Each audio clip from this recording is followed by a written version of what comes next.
History at Hampden. Scotland are heading stateside, and Steve Clarke can hardly find the words. This is the best feeling. I've waited a long time. I've spoken to you before about how much I want to go to a World Cup with my country. I had the chance as a player. It passed me by. I'm going to enjoy myself tonight and tomorrow night and the night after that. A 28-year absence from the Men's World Cup finally comes to an end, and former Scotland midfielder John Collins believes no one deserves this more than Clarke. It's been 4 years, 8, 12, 16, 24, 27. Here we are. At last, we can put it to bed. The Tartan Army are going to be there where they should be. They brighten up every tournament they go to. Meanwhile, Danny Murphy says Scotland captain Andy Robertson could be Liverpool's best ever left-back. Robertson's been amazing, really. He's back in the team now for Liverpool for a reason, because they know how reliable he is. And in terms of longevity, consistency, the things he's won, okay, he's not won as many as people back when Liverpool win every year, but he's still been part of a really successful era and made that position his own for years. As Wales made the playoffs, Harry Wilson says the Cardiff Stadium will intimidate whoever they get. Elsewhere, Steve McLaren has stepped down as Jamaica head coach as they failed to reach the World Cup. Meanwhile, if being the leader of the free world isn't enough to impress your son, what can you do? Introduce him to Cristiano Ronaldo. Darren got to meet him, and I think he respects his father a little bit more now, just the fact that I introduced you. So I just want to thank you both for being here. Thank you very much. Ronaldo was at the White House for a dinner alongside Gianni Infantino and Saudi Crown Prince Mohammed bin Salman. And ahead of the first Ashes test, the Perth groundsman says this month's Metallica gig at the Optus Stadium has not stopped him producing a decent pitch. Every year we say, the cracking's going to be there, it's going to be there. That's not going to change. The cracks will be present later in the game. What I've really knuckled down this preparation is ensuring that pace and bounce is spot on for day one to ensure that even battle. England have gone with pace in their 12-man squad. Mark Wood and Jofra Archer are set to start a test together for the first time in 5 years. There's more on talkSPORT's Cricket YouTube channel.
This is Paul Hawksbee and Andy Jacobs with you through until 4 here on talkSPORT, where this afternoon we're coming to you live from Sixes Cricket in London for a special Ashes preview. So, Andy, what's coming up? Coming up over the next 3 hours, we'll be joined by a couple of England Ashes veterans in Darren, Gough and Steve Harmison.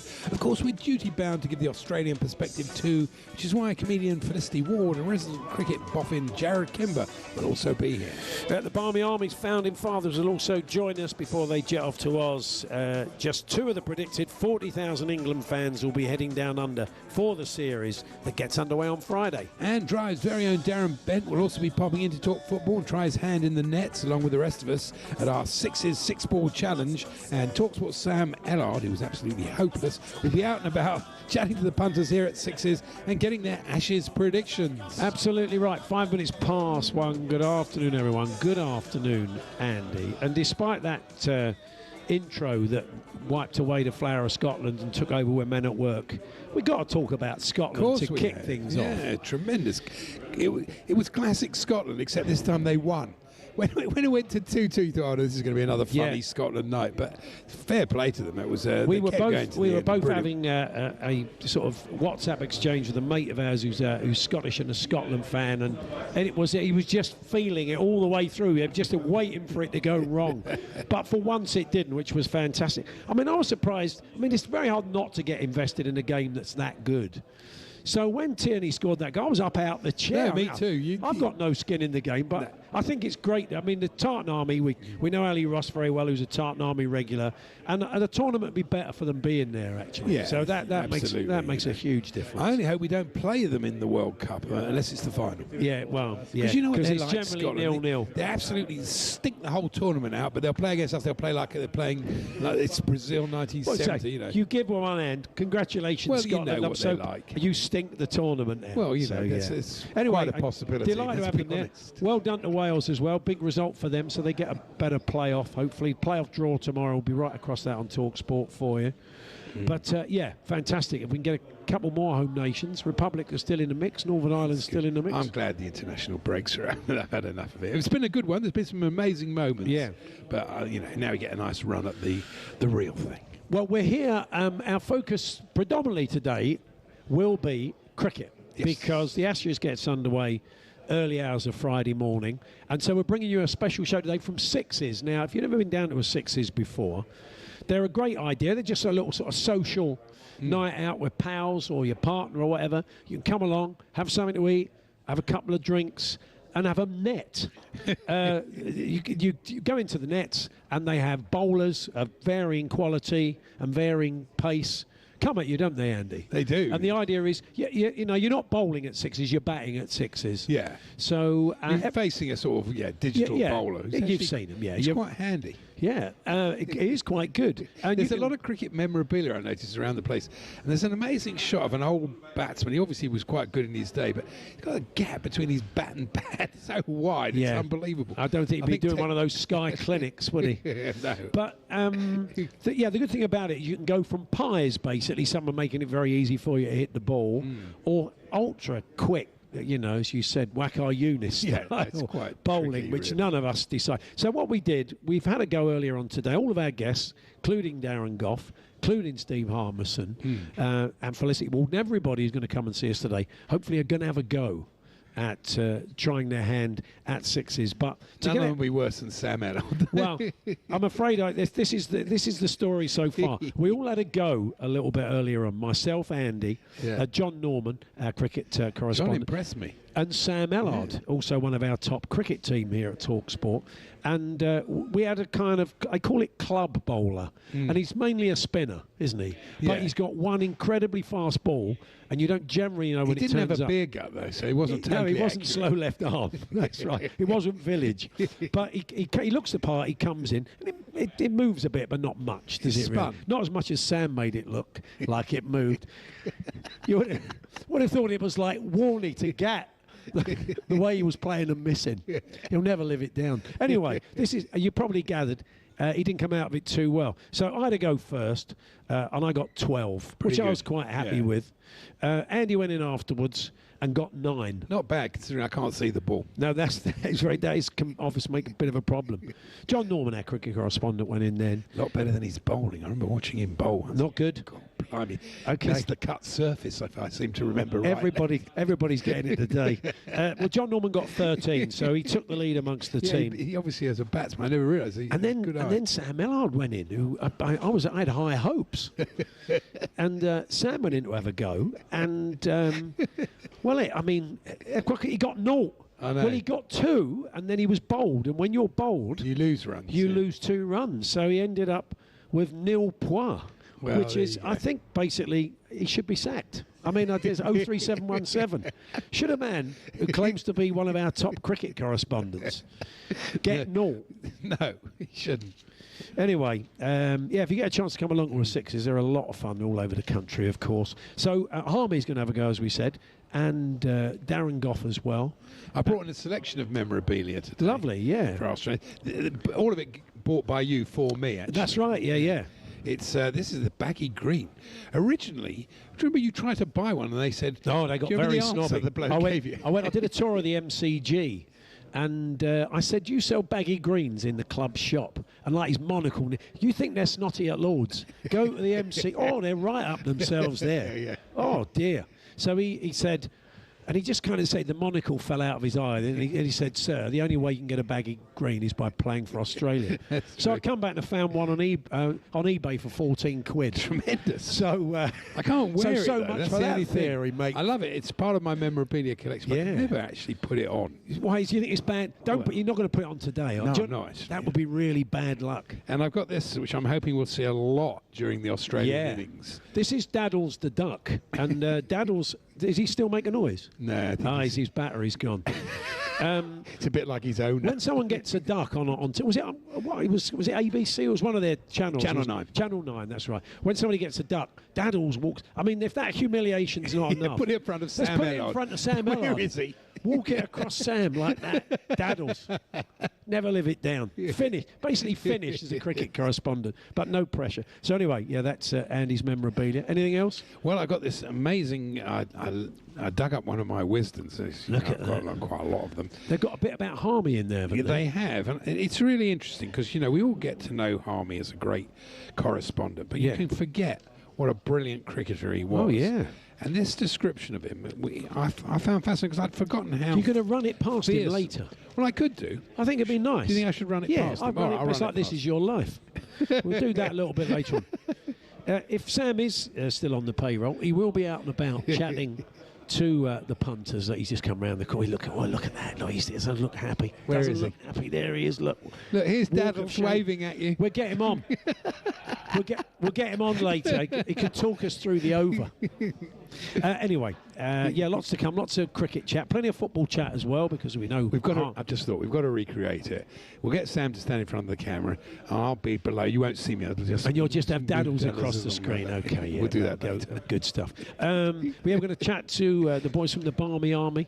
I mean, the Barmy Army, as a phrase, came from the Australian media. So we can that's I didn't even know that. sweeter as it's become so huge. 40,000 England fans, I think, heading over there. And they've for this taken a series. prime slot they booked, and they're not happy about it in Australia. Yeah, Adam Gilchrist, Damien Fleming, very upset they are. That's very that we have taken a un-Australian. prime spot at the MCG over Christmas. Anyway, all that to come. Plenty of football chat as well, of course, after Scotland and Wales last night with Harmy and Gough. And a little trip back to Drive.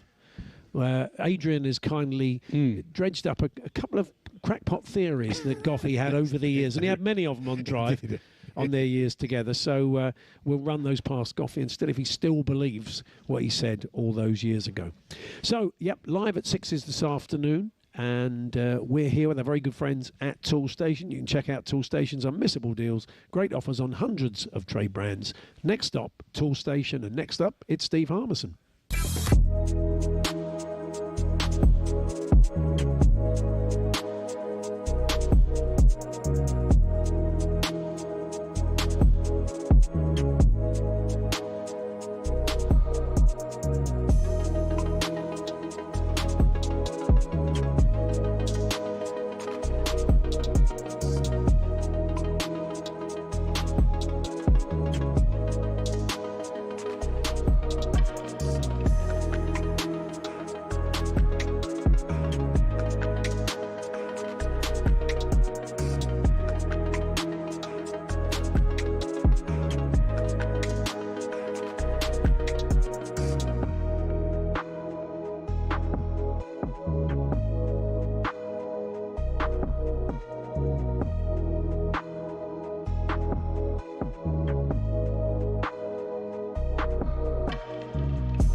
Harmison has done it to spare on the faces of the batsmen, and joy for every England player on the field. There we are, some happy Ashes memories for Steve Harmison, who you're going to be hearing from on talkSPORT throughout the Ashes series every morning, certainly in the early stages around 10:30. Jon Norman and Harmy will reflect on the day's play, and we're delighted to say he has joined us now. Hi, Harmy. Afternoon, gentlemen. Excited? Yeah. Very excited. I mean, I can't wait. England have named 12, as they do, a couple of days out. Pitch looks as though it's got a bit of grass on it.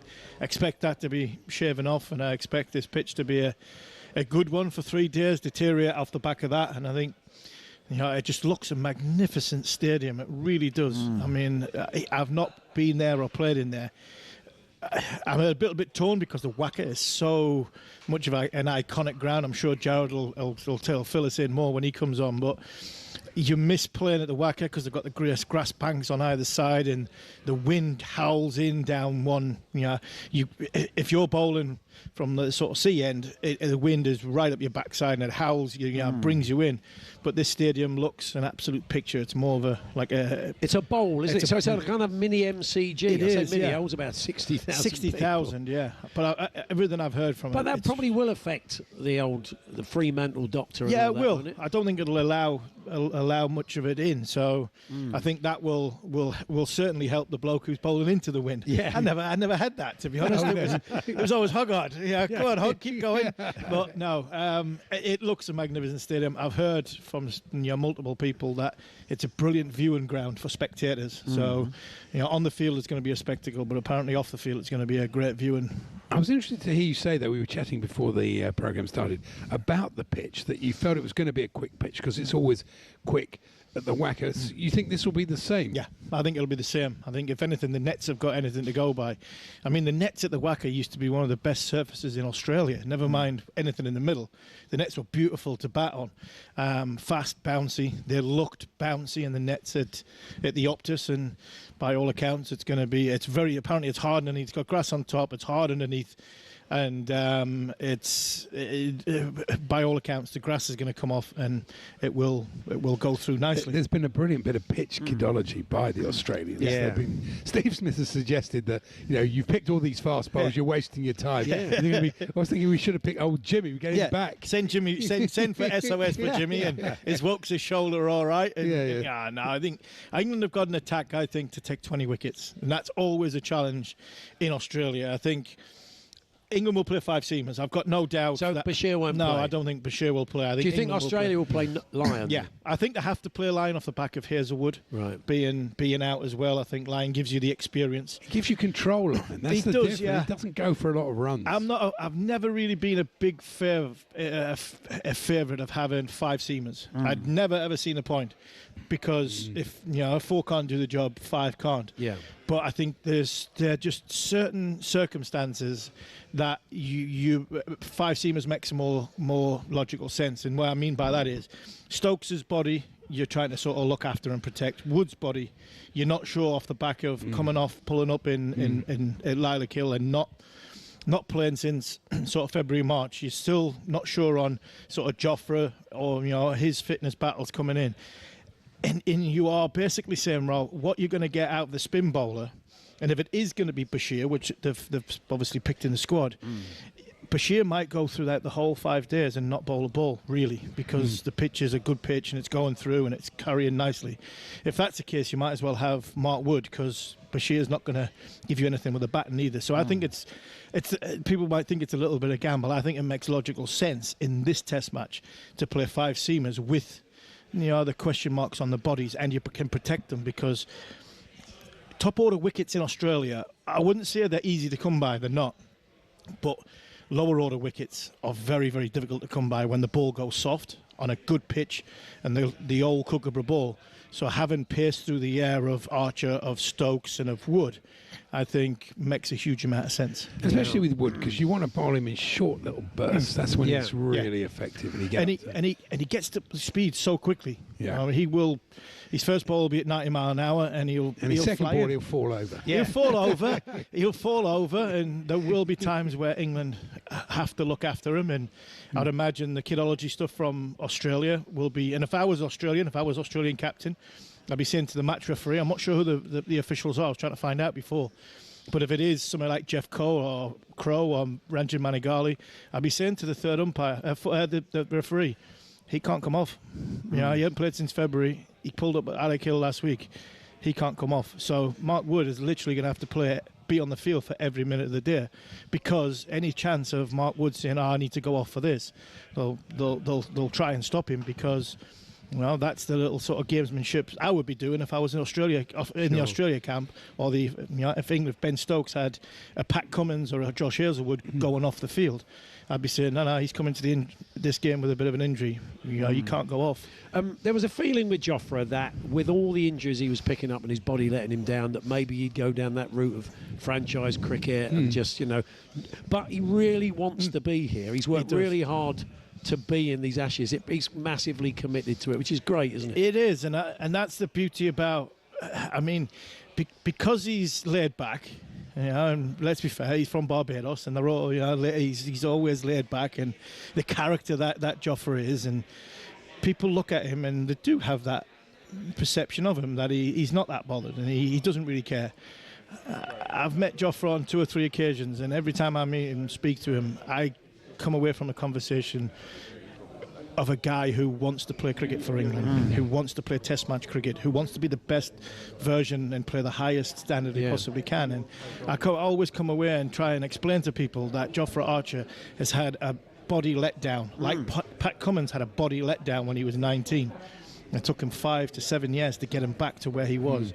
And now Jofra's at this point. Every time I've spoken to him, which is not many times, I come away from a guy who I think, right, he does want to play test cricket. But you wouldn't have blamed him. You wouldn't have blamed him. I wouldn't have blamed him. Had he said, I want to have a career and I can't do this because my body can't take it, so I can't play test match cricket. But he's worked hard to get back into this He position. remembers that spell at Lord's. Yeah.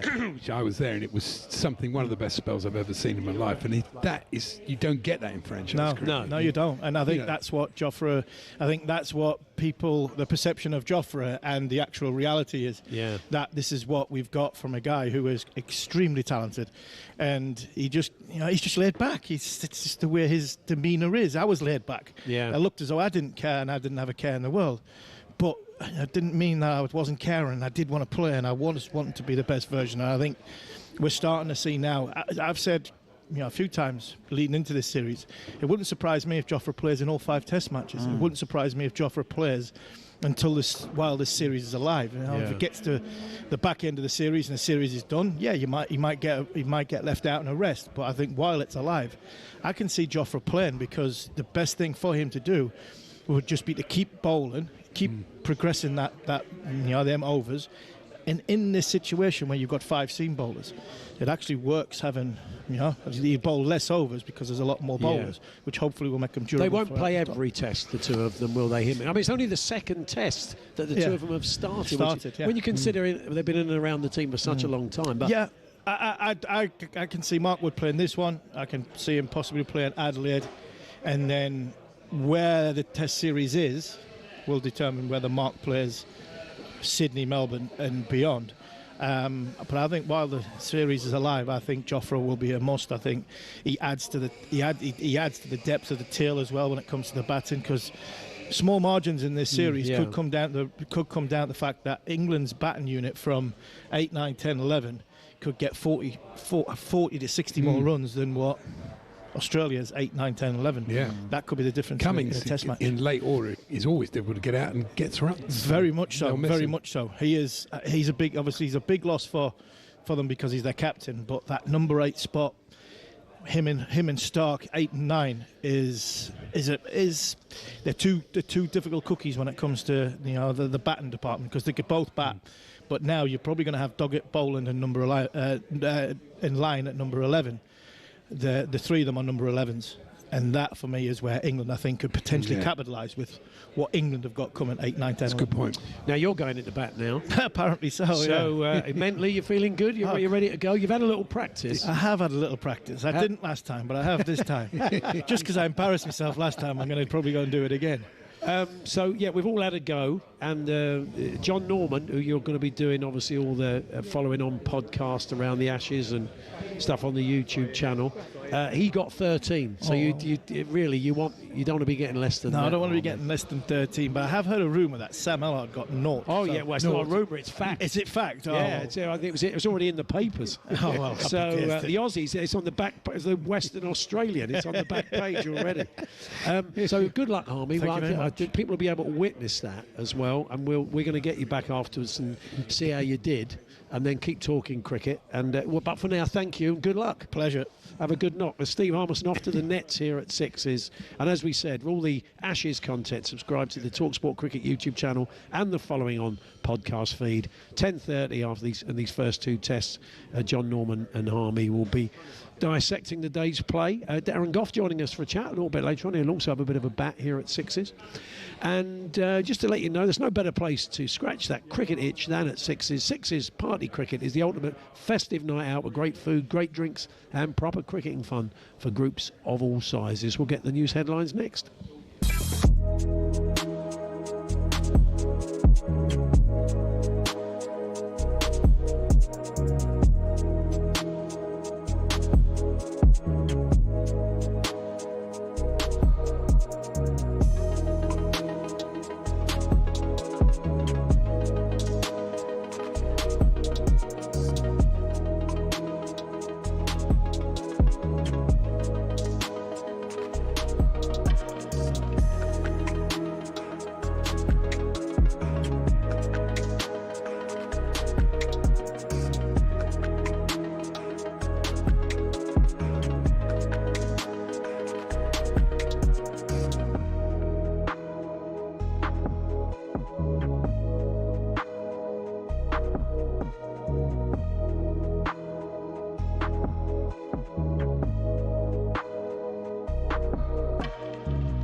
History at Hampden. Scotland are heading stateside, and Steve Clarke can hardly find the words. This is the best feeling. I've waited a long time. I've spoken to you before about how much I want to go to a World Cup with my country. I had a chance as a player. It passed me by.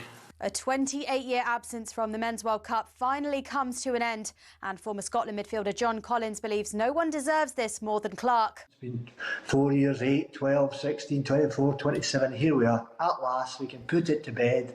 The Tartan Army are going to be there where they should be. Meanwhile, Danny Murphy says Scotland captain Andy Robertson could be Liverpool's best ever left back. In terms of longevity, consistency, you know, the things he's won, okay, he's not won as many as people back when Liverpool win every year, but he's still been part of a really successful era and made that position his own for years. And ahead of the first Ashes test, the Perth groundsman says this month's Metallica gig at the Optus Stadium has not stopped him producing a decent pitch. Every year we say, oh, the cracking's going to be there, it's going to be there. That's not going to change. The cracks will be present later in the game.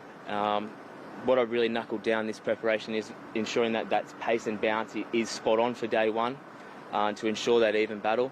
England have gone with pace in their 12-man squad. Mark Wood and Jofra Archer are set to start a test together for the first time in 5 years. There's more on talkSPORT's Cricket YouTube channel.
Welcome back to Sixes. It's Paul Hawksbee and Andy Jacobs here on talkSPORT with our Ashes launch show.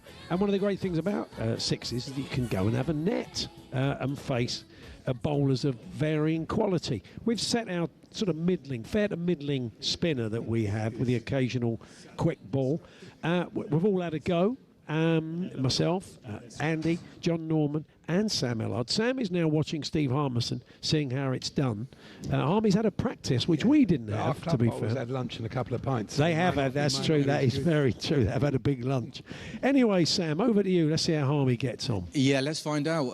Harmy, bat in hand, big audience, live on talkSPORT's Ustream. We got 6 balls of ferocious spin. You feeling confident? Gonna middle a couple? I'm very confident, considering there's a rumour going around you didn't get any runs out of your 6 balls. So, yeah.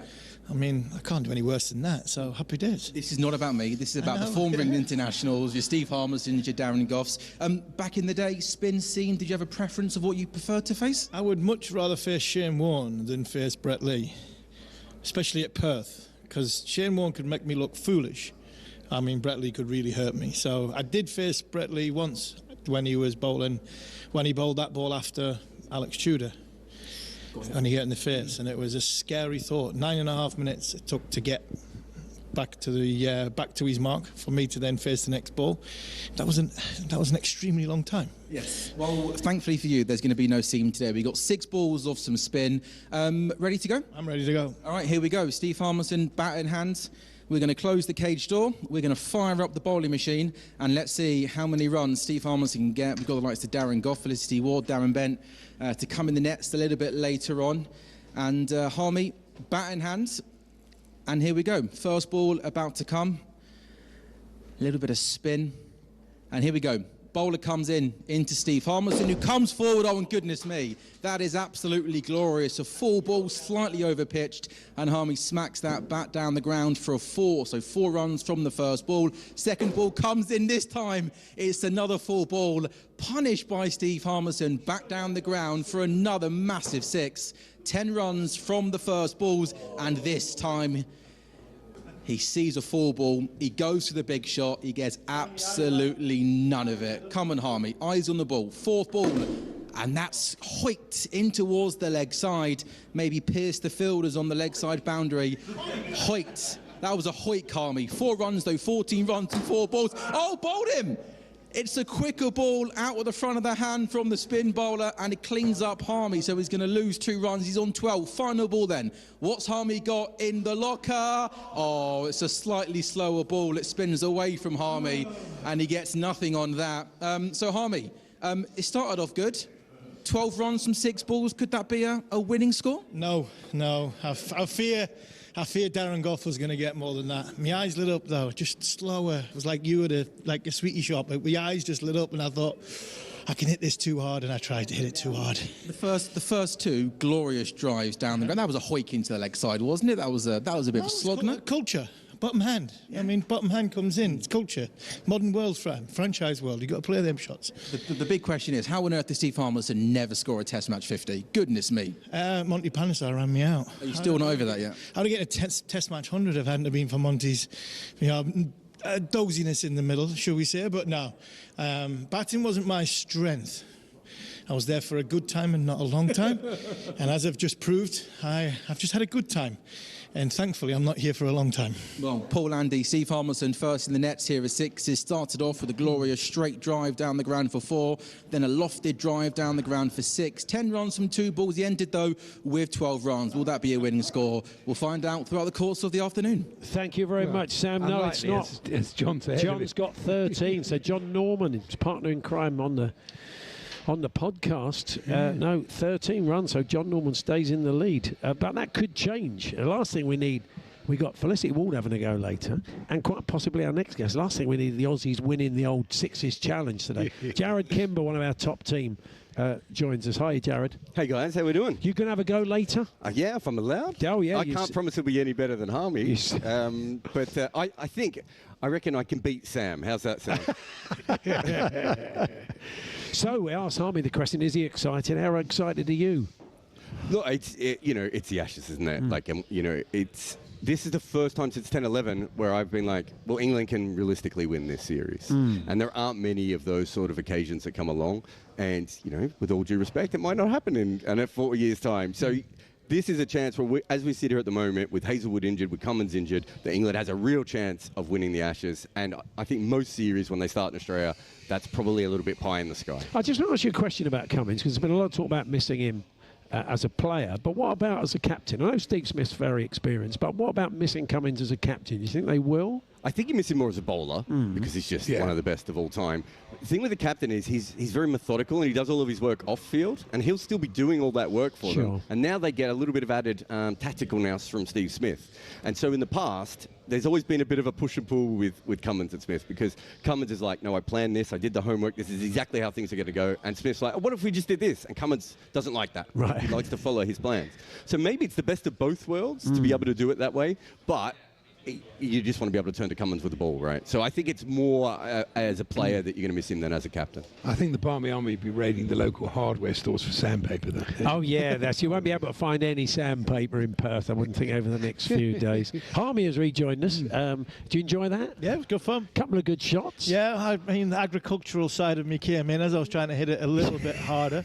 Norman Gifford, my first coach at Durham, always said, there's more chance of you hitting it if you're actually looking at it. And there was a couple of times, like I said, my eyes lit up a bit like Sam's eyes in the sweet shop. I was like, I tried to hit this too hard and missed it. So no, it was good fun. You're behind Jon Norman, who's on 13, I'm afraid. I just needed one off the last 3 balls and missed them. So what are you going to do? One of the features of Ashes tests over the years has been sledging. We were speaking about this beforehand, but we were saying it's not. Does it still go on? It's not quite the same, is it?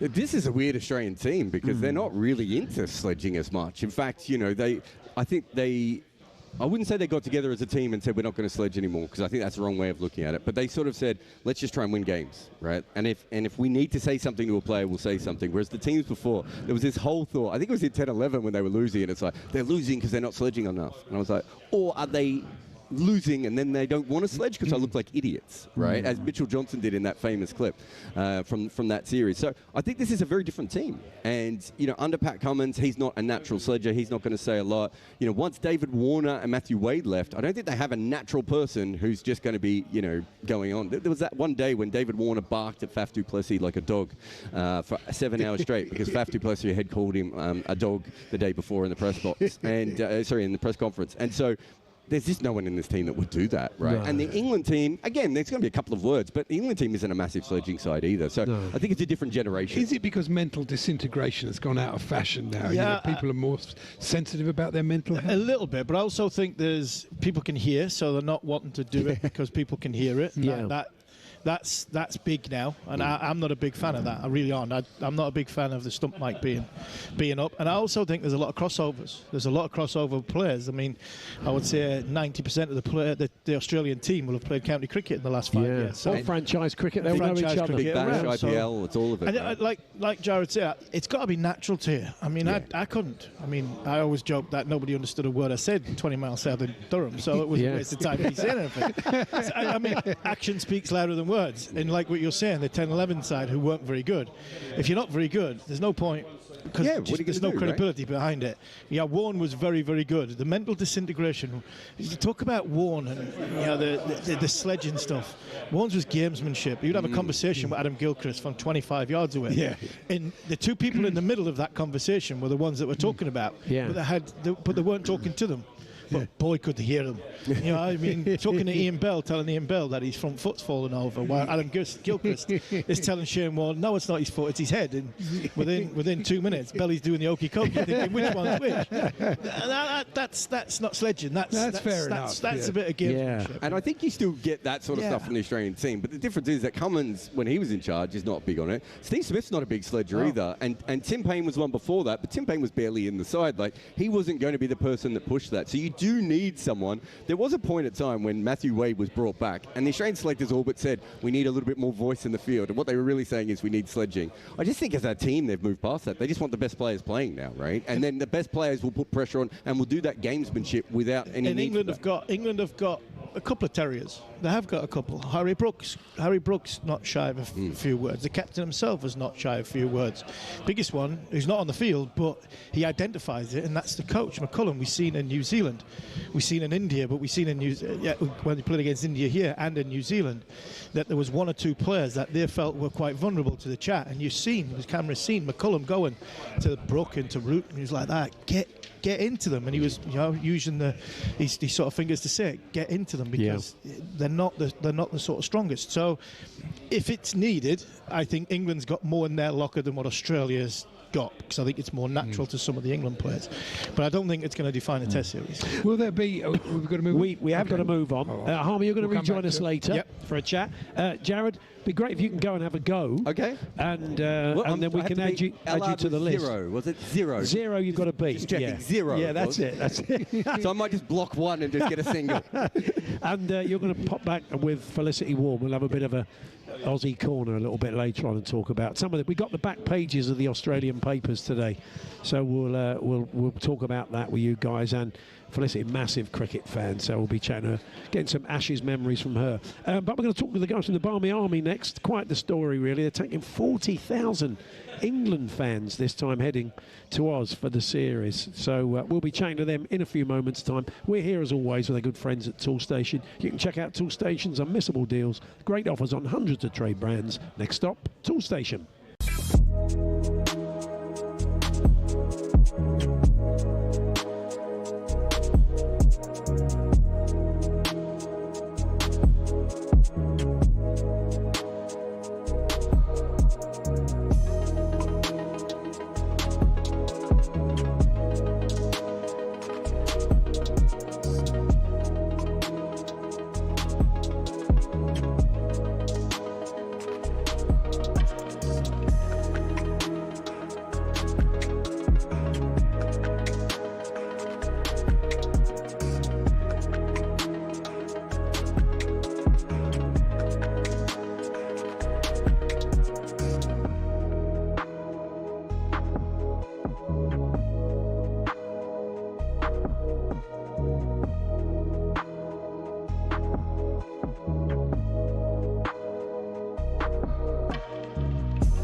Good afternoon, welcome to Six's Cricket here in London, where it's our launch show for the Ashes. It gets underway early hours of Friday morning, and England fans will be setting off in huge numbers. Up to 40,000 predicted could go for this. It was pretty amazing. It sounds unprecedented. It's amazing, but there's a reason for it. We'll find out. Many will go under the Barmy Army, of course, that known and loved throughout the world. England cricket fans. Two of the founding fathers of the Barmy Army have joined us today, Gareth Evans and Paul Burnham. Good afternoon, guys. Good afternoon. Hi.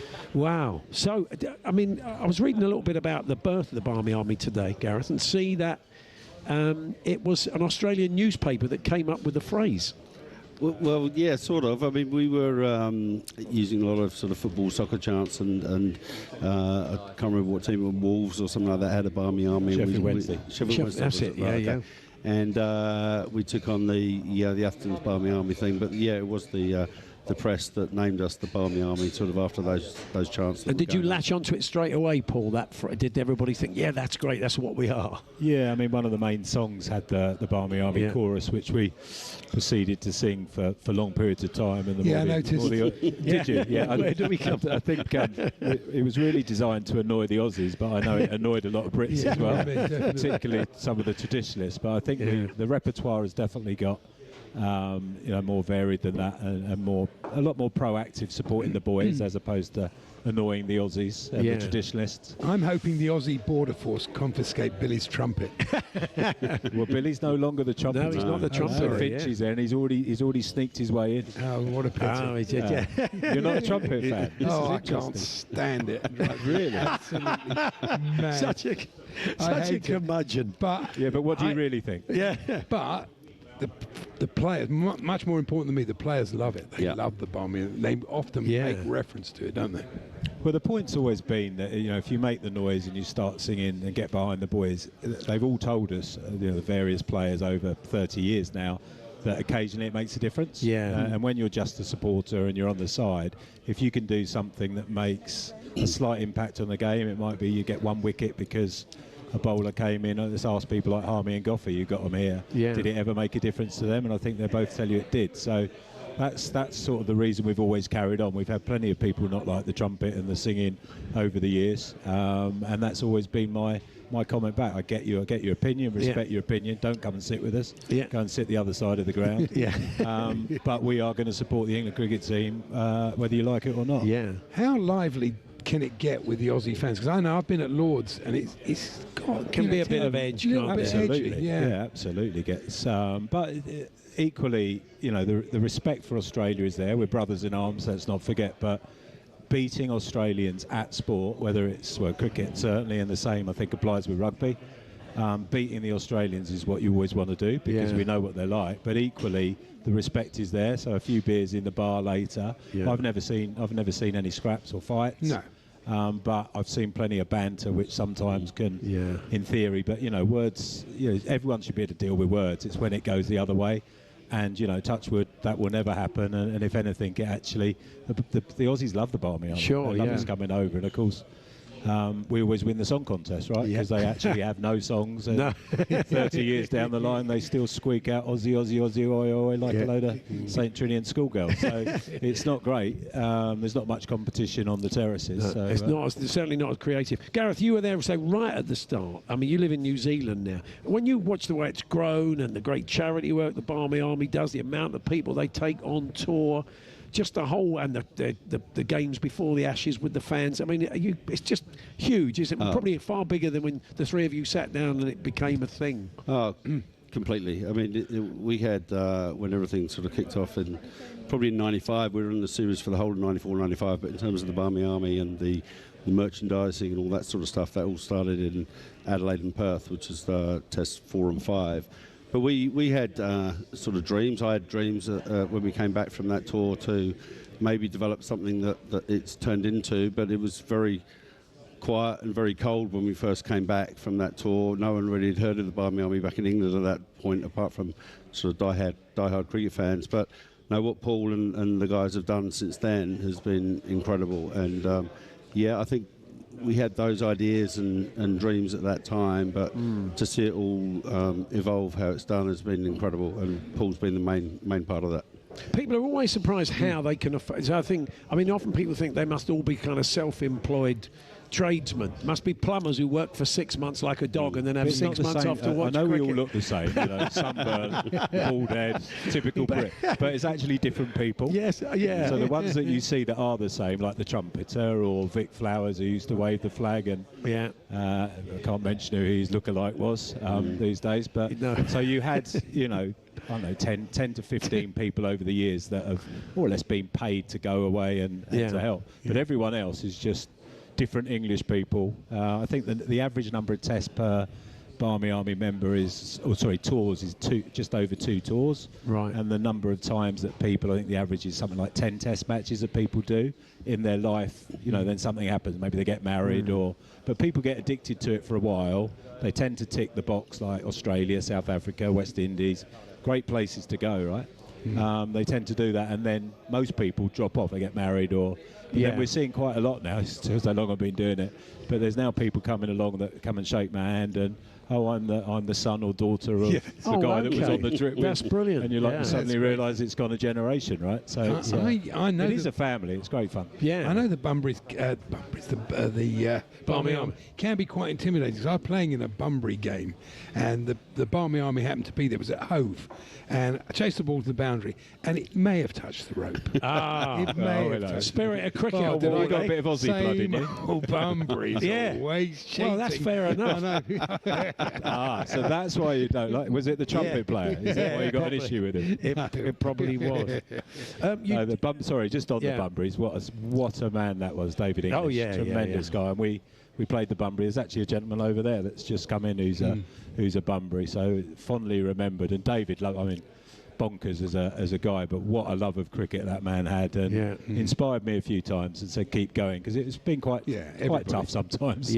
Most of the time it's been great. So as we said, 40,000 it seems could be heading out there en masse, and you organise a lot of the tours. We were chatting to your logistics guy the other day, and it's a big deal, isn't it, getting everybody out there and getting them accommodation, getting them tickets, everything else. Absolutely. I mean, we work with Cricket Australia, so they set up a travel office, so they do where you're going to stay and giving you the tickets, etc., but you have to organise everything else, the flights, and I think they're running 35 events during the tour. The charity's Chance to Shine, State School Cricket, so there's a lot of charity events as well, and then there's merchandise. God knows how many. Taxman's listening in Australia, but about 40,000 items I think they're producing. Wow.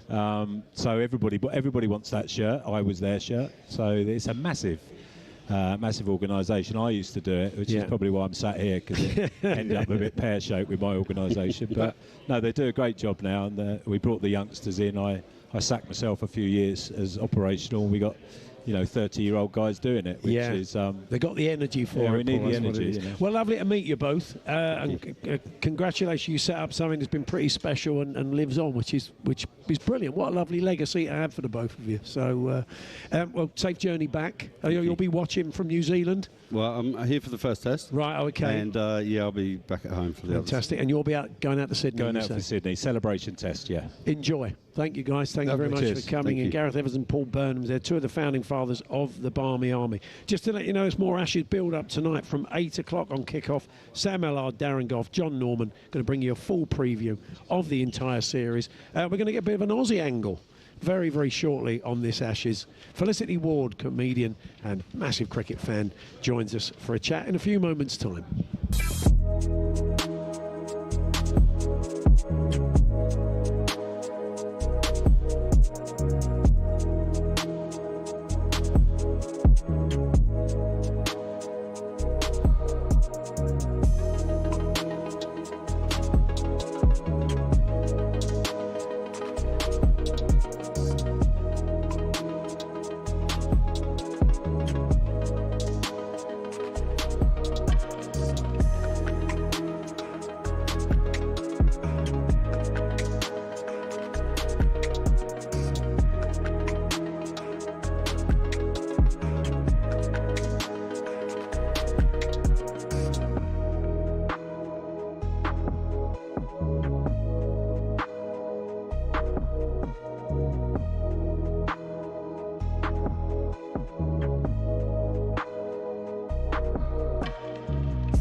History at Hampden. Scotland are heading stateside, and Steve Clarke can hardly find the words. This is the best feeling. I've waited a long time. I've spoken to you before about how much I want to go to a World Cup with my country. I had the chance as a player. It passed me by.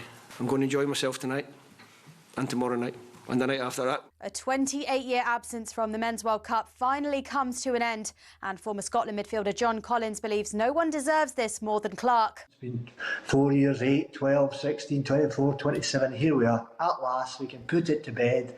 The Tartan Army are going to be there where they should be. They brighten up every tournament they go to. Meanwhile, Danny Murphy says Scotland captain Andy Robertson could be Liverpool's best ever left-back. Robertson's been amazing, really.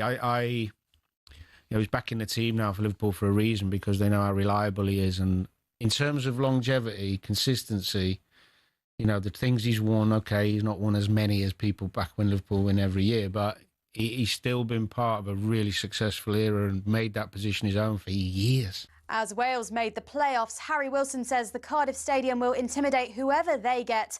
Elsewhere, Steve McLaren has stepped down as Jamaica head coach as they fail to reach the World Cup. Meanwhile, if being the leader of the free world isn't enough to impress your son, what can you do? Introduce him to Cristiano Ronaldo. Darren got to meet him, and I think he respects his father a little bit more now. Just the fact that I introduced you. So I just want to thank you both for being here. Thank you very much. Ronaldo was at the White House for a dinner alongside Gianni Infantino and Saudi Crown Prince Mohammed bin Salman. And ahead of the first Ashes test, the Perth groundsman says this month's Metallica gig at the Optus Stadium has not stopped him producing a decent pitch. Every year we say, the cracking's going to be there, it's going to be there. That's not going to change. The cracks will be present later in the game. What I really knuckled down this preparation is ensuring that pace and bounce is spot on for day one to ensure that even battle. England have gone with pace in their 12-man squad. Mark Wood and Jofra Archer are set to start a test together for the first time in 5 years. There's more on talkSPORT's Cricket YouTube channel.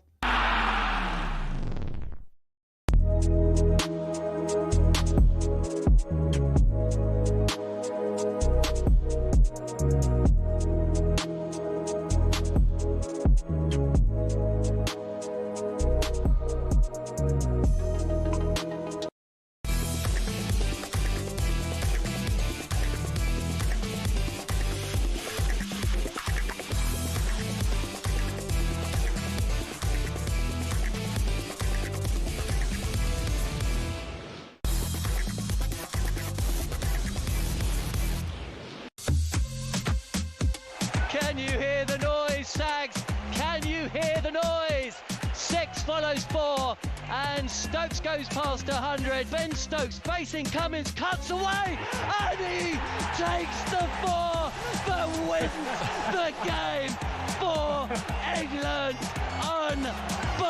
Unbelievable scenes here at Headingley. Here we are.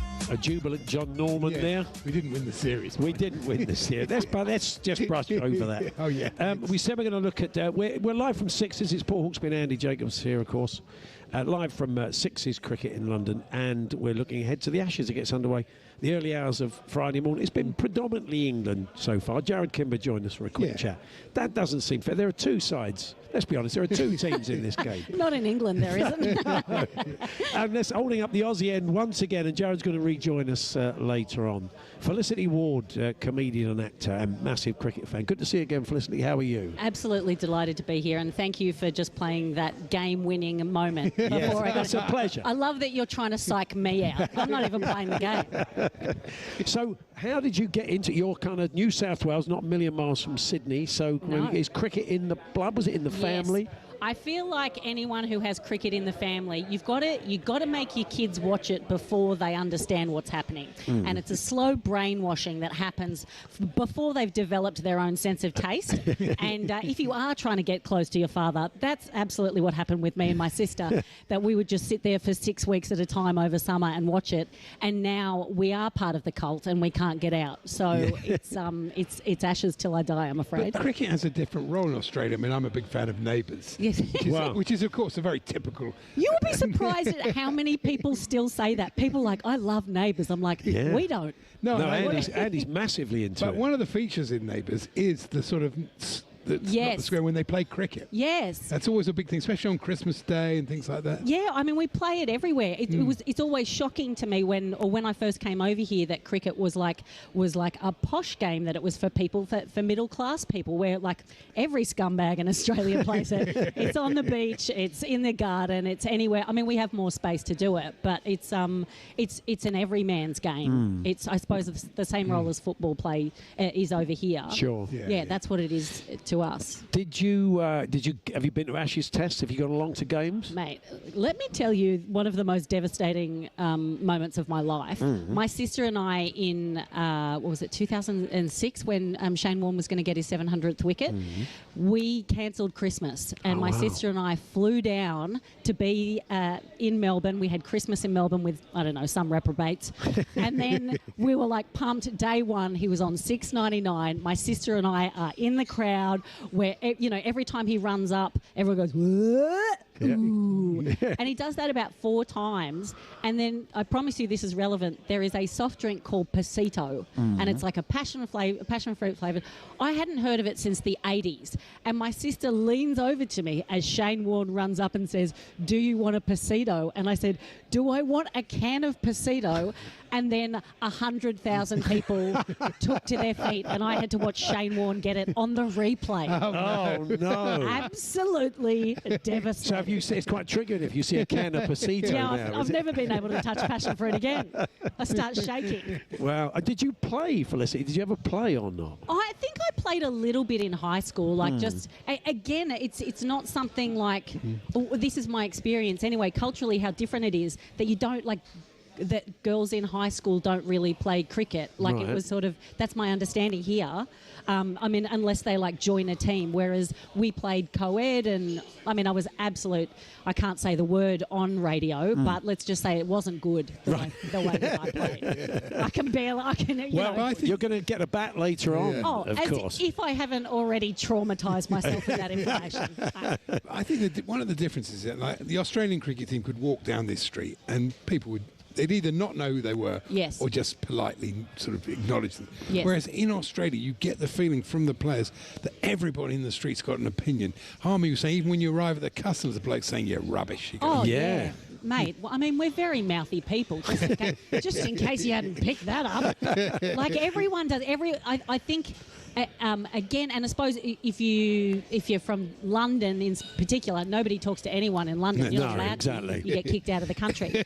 But in Australia, it's a much more, everyone has a parasocial relationship with everyone. Everyone thinks they've got, like, that you want to hear their opinion, which is sometimes very charming and sometimes awful. So, it's both. It's both. So you will be getting up to watch some of the play. I mean, it's like this, 2:30 in the morning is quite difficult, I guess. 2:30 is early, and I'm a comedian, so I get home at about midnight the night. I don't know what I'll do Thursday.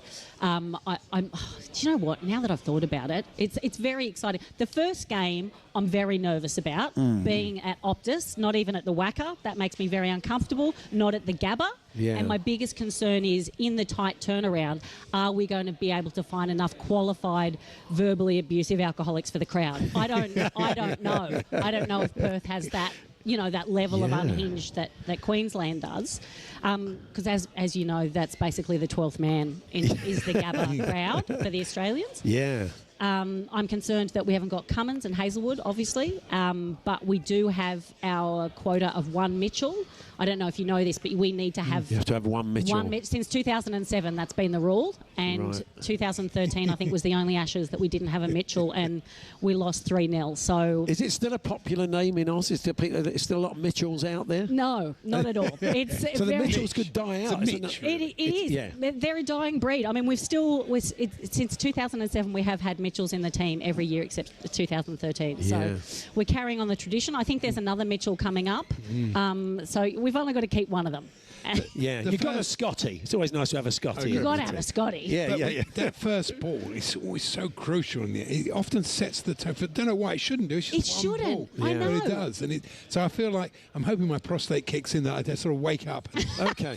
Hoping my prostate kicks in. I don't think I've ever heard that sentence. Well, I'm hoping, that fingers crossed. I'll wake up at 2:25. I don't. Is that an older man's version of a women's intuition? I'm hoping my prostate kicks in. He'll see an over at 2:30. He'll see an over at 4:30 and over at 6:30. And then the highlights That's the all the way Yeah, through. that's it. Yeah. That's the way of doing it. Well, Felicity, we're going to get you back with Jarrod for a proper Aussie. But Yeah, in the after. meantime, while we're bringing everybody to travel, you're going to have a net. You're going to go and have a bat. I'm packing. Well, look, one of our cricket correspondents, Sam Ellard, got 0. So you can't do worse than He got 0. I actually think I could do worse than that. No, I don't you know can't. how. So a broken something. That's what I'm assuming. You've just got to get bat on theoretically, ball. you could get minus 12 if you No, bowl that's all not 6 going to happen. balls. If you get what? No, Every time you get bowled, you lose 2 runs. Yeah, but that won't. You'll be fine. It's trying to get inside your head. Mate. It started already. You people, honestly, I've come on here. I've given you my time. Take Daddles with you. I'm sure it'll be You fine. can just walk along the bottom of the screen. This is unbelievable. The disrespect. I come on here. We'll see you in a minute, and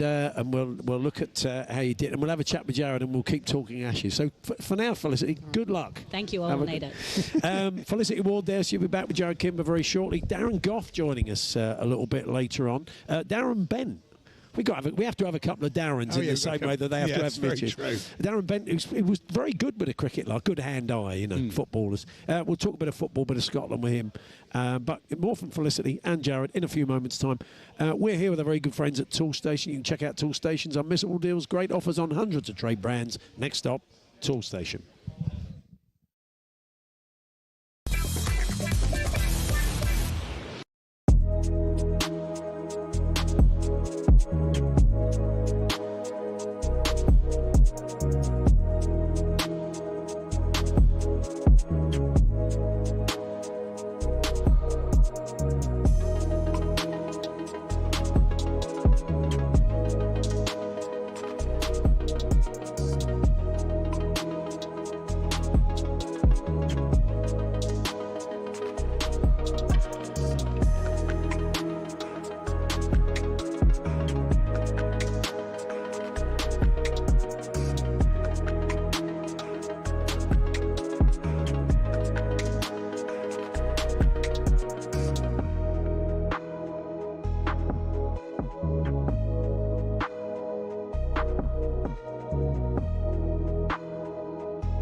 So slide over here and give me a moment. Your moves are so raw. I've got to let you know. I've got to let you Paul Hawksbee, Andy Jacobs live from Sixes, and we're asking all of our guests, all of our presenters, our cricket experts to have a go at the Sixes nets today as part of the experience when you come down and have a drink and a bite to eat at Sixes. Jarrod Kimber's rejoined us. You got 11, Jarrod. Not bad, pretty good going. It was terrible. I think the 11 flatters me quite a bit. I did play one shot that I was like, they said, do you want to have it filmed? And I said no, because I've never done this before, and I couldn't work it out, to be honest. I couldn't work out where the ball was coming from. And then when they did the fast one that you guys all got bowled from, I just smashed that. Wow. I was like, that's what I need, is the faster ones. The spin, absolutely you couldn't terrible. live You're with the the only one to spin. make contact with that quicker one. But how many more did I get than Sam? Was it 11? You got 11 more than 11 Sam, more than funny Sam enough. Ellard, Felicity Ward is going to be rejoining us, but she's just about to have her net. Sam, how's it going round there? It's good, it's busy, lots of people packed in to watch Felicity, about to have a hit. The top of the leaderboard's getting busy. Jon Norman's out on top on 13. Steve Harmison scored 12. But Felicity, I'm worried because you've just told me you haven't got your glasses, which could be a problem. Absolutely. I'm wearing leather trousers and I have not brought my glasses, so I look forward to getting -12. So the pose as well for people watching on YouTube. I've never seen somebody stood with the bat behind their head like that before. Well, you've never met me, have you? So. No glasses, interesting batting technique. Felicity, just don't get 0, because that would be really embarrassing, wouldn't it, okay? Okay, here we go. Felicity Ward is about to get herself ready. We're going to fire up the bowling machine. Again, no glasses. This could be a concern for Felicity. It's the spinner, and we are about to get going. Quite a standard pose there on leg stump, shall we say? A little bit of a bat tap. She's teased. She might play the reverse sweep. Here we go. First ball. Oh, goodness me, comes down the ground. And we think there's a slight inside edge there. We're going to give her 2 runs there. Off to a good start. Second ball comes in, and that's a lofted shot into the leg side. Oh, I tell you what, our scorer is being generous there, giving 3 runs with that shot into the leg side. On to 5. Third ball comes down the ground. That one spun. Beat her on the outside edge. No runs there. So 3 balls faced, 5 runs scored. Top of the table, Jon Norman. Is he worried? Oh, goodness me. She's used her feet there. Bat down the ground. 4 runs for Felicity. Imagine how good she'd be if she had her glasses on. 2 more balls to go then. Spinner comes in. The quick one driven into the offside just for a single. Final ball then. What she got in her locker. It's another glorious, glorious shot into the leg side there and given us a 4. So is that a total of 14 runs? And there we go. Felicity Ward goes to the top of the table. Is that right? How did that happen? I think maybe, I don't want to be go and join the boys, Felicity, but I think we have some generous scoring there, Paul and Andy, from no, I'm not being rude, Felicity, but there was a couple. No, you are being rude. I'm enjoying Paul and Andy. According to our scorer, it's 14. Yeah. It's top of the table, boys, but maybe generous there. I'm not so sure about that. That is the Fremantle doctoring of the scores. That I think is. it was, actually. Blimey. Well done, though, Felicity. 14. Come on, round of applause, lads. Come on. Top of the leaderboard. Absolutely. Never in doubt. Imagine if David Steele didn't have his glasses on. I mean, he would have been terrible, wouldn't he? Daniel Vittori. Well done, Felicity. That's fantastic. 14. They were telling me they were very generous with the scoring. I'm like, I mean, England can't give you nothing for free. They cannot give it to you for free. But well done. Thank you. I was very nervous. You're better at batting than Steve Harmison. I've always said that, actually. Yeah. I am. This is not a good sign for the Ashes. It's a bad omen. Especially as Jarrod got 11. So that is a pretty decent combined Aussie They're very score. competitive. So we're going to have a look at the back pages of some of the Australian newspapers. And Jarrod, you were just saying this is the Western Australian. I could just show that to the camera. This is the West Australian, yeah. The West Australian, like James Richardson. Yeah, I'm just showing you that. Go and get me a cappuccino. The main thrust of the piece is, why are you so obsessed with me? Belly-aching Bazballers insist they have moved on, but are still talking about that stumping. Well, funnily enough, I had a question for Jarrod. Will there be an Alex Carey moment that ignites the whole thing? Because that's what normally happens, isn't it? It can be one thing that sets the whole thing off. I think with social media, there's more of a chance of just something that normally would be forgotten getting remembered forever. Yes. And I think there's a fair chance of that. Just to say, though, I didn't realise that these 3 were in a boy band together. Yes, it does. When does the album drop? Flying without wings. The Westlife reunion looks good. It looks good. The best thing, though, Felicity, is that on the West Australian, the story next to it, the story is a primary school in Perth is at the centre of a terrifying health scare after several children were pricked with the same needle in a botched blood sugar testing exercise. But they have that thing in legal circles, juxtaposition. So it's not the headline for the England players, but the line for that story, a very serious story about children. And diabetes. The headline in the West Australian is "Dopey Pricks." Honestly, this makes me homesick. That's what this is the kind of top-tier journalism that this country is lacking.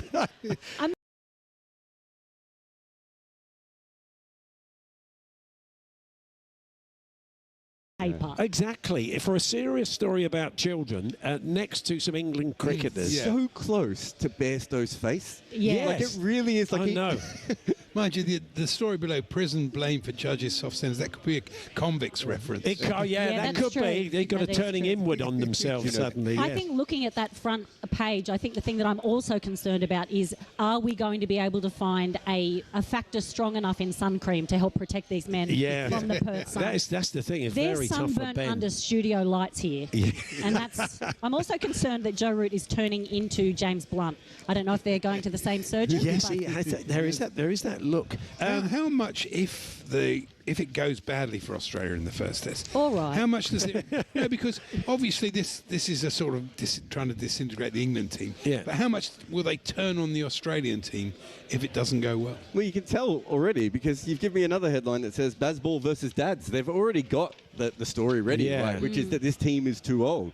So that's one of the great things about the Australian media is they're just going to go in whichever direction they have to go in. Yeah. Right? Whatever's going to sell the papers, whatever's going to look the best, whatever pictures that they can they do like a doctored picture as well. Especially in Western Australia and in Brisbane on the Courier Mail. They'll go full in, I think, with that. So they've already got it ready. And to be fair, we've already had 2 old men injuries before the series has started, Cummins and Hazelwood. So. My lower back, my lumbar. But this is what we were talking about. We were saying just before that it's not so much that the cricketing skills are diminished, because I don't think they do it at 35, but it's can they last 5 tests in hot weather in this intensity? I'm not sure there's a fast bowler outside of Mitchell Starc that will last the whole series. Maybe because the England bowlers have all been injured and come and go. That's true. And they'll swap them around. Scott Boland's 36 as well, and he's not used to playing a lot of cricket. So you do have a lot of old dudes who are trying to do something that isn't particularly easy. And Josh Hazelwood's missed a lot of test matches over the last couple of years. And Pat Cummins had 6 years at the start of his career where he couldn't even get on the field. So this is the equivalent of the dad's race at primary school, where all the kids and they're like, "Come on, dads, get out there." They're pulling up. We called it Dad's Army here in all of our places. But I was thinking, would they have had an Australian version? Because they do a lot of British sitcoms there making the odds. But a Dad's Army, you wouldn't have really needed a home guard in Australia because you're so far away you would have seen them coming, wouldn't you, really? You'd have about sort of 6 months' notice, wouldn't you, to come in. But, Dad's Army is what we've been saying here. But, I mean, it's not that old, is it? 30-odd? I mean... Don't really? look at me, mate. Now our papers have got very exciting, and the Daily Star have done an Ashes quiz. Oh, okay. So I'll ask you. I've selected some of the questions because some of them are a bit sort of obvious. But this one, England's Surrey and Botham dominated the 1981 series so much they were dubbed Botham's Ashes. Yes. What's his nickname? Is it A, Botty, B, Beefy, or C, Betty? Really? What does that say about where English cricket is in the public eye that you could even get away with that question? Yeah. Well, I mean, that's anyway, the level. Botty, right? I mean, it's no doubt.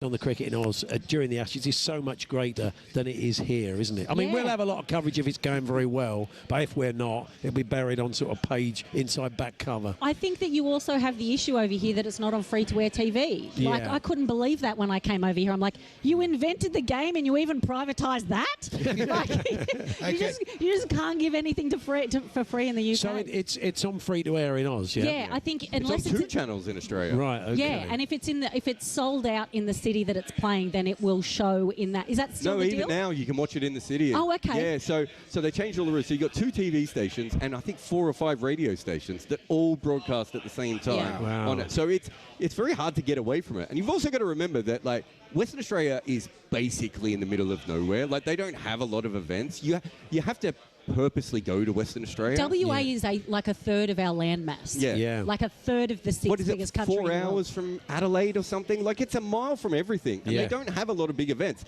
This is a huge thing to have in Perth this year. And the first one too. Like, it's a big deal. Yeah. So and their new pretty stadium and everything that they're very excited You've about. also got direct, I don't know if this matters, but you've got direct flights that go straight from London to Perth. And so I feel like, I think I read something like number one, it's got the highest number of immigrants, like British immigrants over there, or immigrants, that they make up like 10%. Yeah. It's like a really high proportion. It's a lot. When you're over there, you really do notice how many English people are based in Perth. Yeah. And I don't know how they survive, because the sun is about a foot above your head. It is a bit of a shock. When you hit the coast of Australia, the pilot, I was flying to Melbourne, the pilot says, ladies and gentlemen, we have just entered Australia, and we're just 8 hours from Melbourne. Yeah. What? How is that possible? Yeah. Yeah, until you fly around the country, you don't... Like, you go, yeah, it's big. I remember when I first started stand-up, and it was the first year, and I had to do a gig in Mount Isa, which is in North Queensland, inland. I would have loved to have seen how your gig would have gone in Mount Isa, by the way. I've been to Mount Isa before. Number one, how dare you? You're not supposed to turn on me too. But I was living in Melbourne at the time. I had to catch 3 planes. I'm like, what's happening? Where am I? It's insane. Well, what are you up to, Felicity, before we let you go? You busy gigging and stuff? I'm very busy gig. I'm just I'm being a bit of a gig pig. I'm getting ready for the festivals next year, and I've just finished my tour. If you want to see my face, I'm on a show called The Office on Amazon Prime. Yes, and of course. Then there's one called Time Bandits, which is on Apple, and I'm doing an English accent. So nice. I'm being a traitor. Apart from that, it's all like stuff for next year. Well, can we catch up with you during the later stages of the Ashes, if England are doing well, obviously? It would be my absolute pleasure. Fantastic. Charlie Baker sends his regards. I always send my regards to Charlie Baker. I love that man and everything he stands for. Thank you, Felicity. Lovely to see you. Thank you for having me. Thank you, Jarrod. Thank you for popping in today. And of course, we'll be hearing from you throughout the Ashes on talkSPORT. Yeah, I'll pop in. Fantastic. Thanks very much. Darren Bent's going to join us next. He's going to have a go at the 6-ball challenge here at Sixes. The leader currently beating Steve Harmison, myself, Andy, Jon Norman. Felicity Ward with 14 runs. Tremendous. The Aussies are currently winning these particular Ashes. It's going to be down to Gough or Benty, I think, today. That's all to come after the news headlines.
History at Hampden. Scotland are heading stateside, and Steve Clarke can hardly find the words. This is the best feeling. I've waited a long time. I've spoken to you before about how much I want to go to a World Cup with my country. I had the chance as a player. It passed me by. I'm going to enjoy myself tonight and tomorrow night and the night after that. And former Scotland midfielder John Collins believes no one deserves this more than Clarke. 4 years, 8, 12, 16, 24, 27, here we are. At last, we can put it to bed.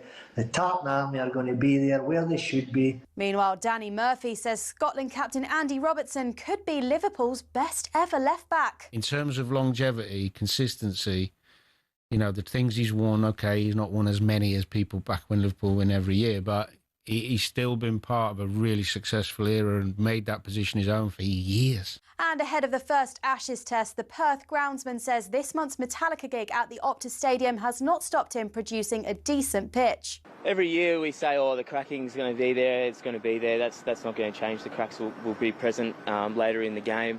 What I really knuckled down this preparation is ensuring that pace and bounce is spot on for day one to ensure that even battle. England have gone with pace in their 12-man squad. Mark Wood and Jofra Archer are set to start a test together for the first time in 5 years. There's more on talkSPORT's Cricket YouTube channel.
Welcome back to Sixes in London with our Ashes preview show. Darren Gough still to come, more from Steve Harmison later on. We'll get some questions from the floor for the fellas.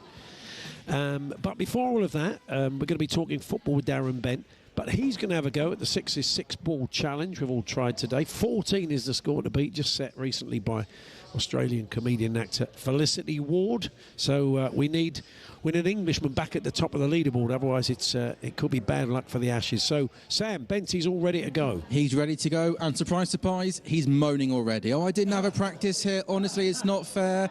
Maybe less paddle. You could have come down for a net earlier, Benty. No, yeah, listen, I've been here before. Great sport, first and foremost, but I love coming down here, Sixes, man. I mean, hopefully now I'm going to do myself justice and team drive time, because that's what I'm doing it for. So let's see how we get on. We've seen you score many goals in the Premier League. Bat in hand, though. Going to hit them cleanly, confident, in good nick? Last year, when I played at school, I was a bowler. I was at the end of the order in batting. So that kind of tells you where this is going to go. But I'm confident and get some runs in. OK, here we go then. Doing it for team drive. We're going to move out the nets. The ball. No, we're not going to turn it. It's a spinner, Benty. It's not a fast bowler. And Darren Bent is in position. My guess, boys, he's going to just swing, and swing. So here we go. He's getting ready. I think he's taking a bit of a leg side. Oh, and I tell you what, he comes down the ground there and almost just lofts that ball over the fielder at mid-wicket, and he starts with a 4. He timed that ball to absolute perfection. 1 ball, 4 runs. Oh, and this time again, he almost tries to play the same shot coming down the ground. I think, by the way, here, I think he might have the seamer on here, by the way. I think we've had spin, boys. We've got to change a bowler. The seamer's on, and that from Benty there is a full delivery. It's a drive down the ground. He won 6. Our scorer, Alex Christie, is going to give him a 4. 2 glorious 4s. 3 balls, 8 runs. Here comes the seamer once again, charging in, and that's another really good shot down the ground. Another 4 for Darren Bent. 4 balls, 12 runs. He's got a chance here to get to the top of the leaderboard. Again, he's facing a seamer here, not a spinner. And this time there, he looked to work it to the leg side. There was a thick outside edge, and it's a 2. So he's on 14, yeah? 14, you're on 14. Here comes the final ball, and it's a glorious shot down the ground, and it's another 4, and yet he's still moaning and still complaining. We're giving him 18 runs from 6 balls. Darren, come out of the nets. Darren, you're top of the leaderboard. By the way, we owe you an apology. I said spinner. It should have been a spinner. You got the seam bowler there. I mean, I don't even know what seam is, but listen, I'll take it. I'm taking more runs than he's giving me, though. 100%. 18 is top of the leaderboard. Go and join the boys. I'm sure that, do you know what, Paul and Andy? I think Darren Bent's done well there. A couple of lovely, glorious shots back down the ground. He's on 18. He's top of the leaderboard. Go and join the boys. Cheers, guys. Thank you, Sam. Yeah, I looking at it, I think the seamer looked a bit easier than the spinner, actually. Is that last shot consistent. Delightful. Good hand-eye, isn't he? Well, that's the way it is. That's it. Yeah. Comes naturally to him. Anyway, he's going to pop round in a minute. We are going to talk a bit of football. I think everybody got sucked into that game last night, whether you were a Scotland fan or not. It just was amazing. I mean, normally, it was 7-1 Wales won. That would be a great story. Yeah, but it wasn't the jeopardy wasn't the same. You know, for them to qualify like that. No, absolutely. So it was a fantastic game, and I'm sure the boys on Drive will be touching on Scotland versus Denmark. And Benty has joined us. Hi, Darren. Hi, gentlemen. We okay? Yeah, well played. We saw that there. Yeah, robbed them a few runs though, through flashes, and they give me a couple. Yeah, you're just moaning at the ref. It's not like you, is it? No, I thought I'd done well. I was nervous, and also Sam told me it was going to be spin, and it was none of them. No, spin. it wasn't. No, that's right. They changed it up for you. Did you know Sam got no? Did he? No. Sam got naught. Do you know, it doesn't surprise me. If you look at him, you probably would have guessed that, wouldn't you? They would have got nothing.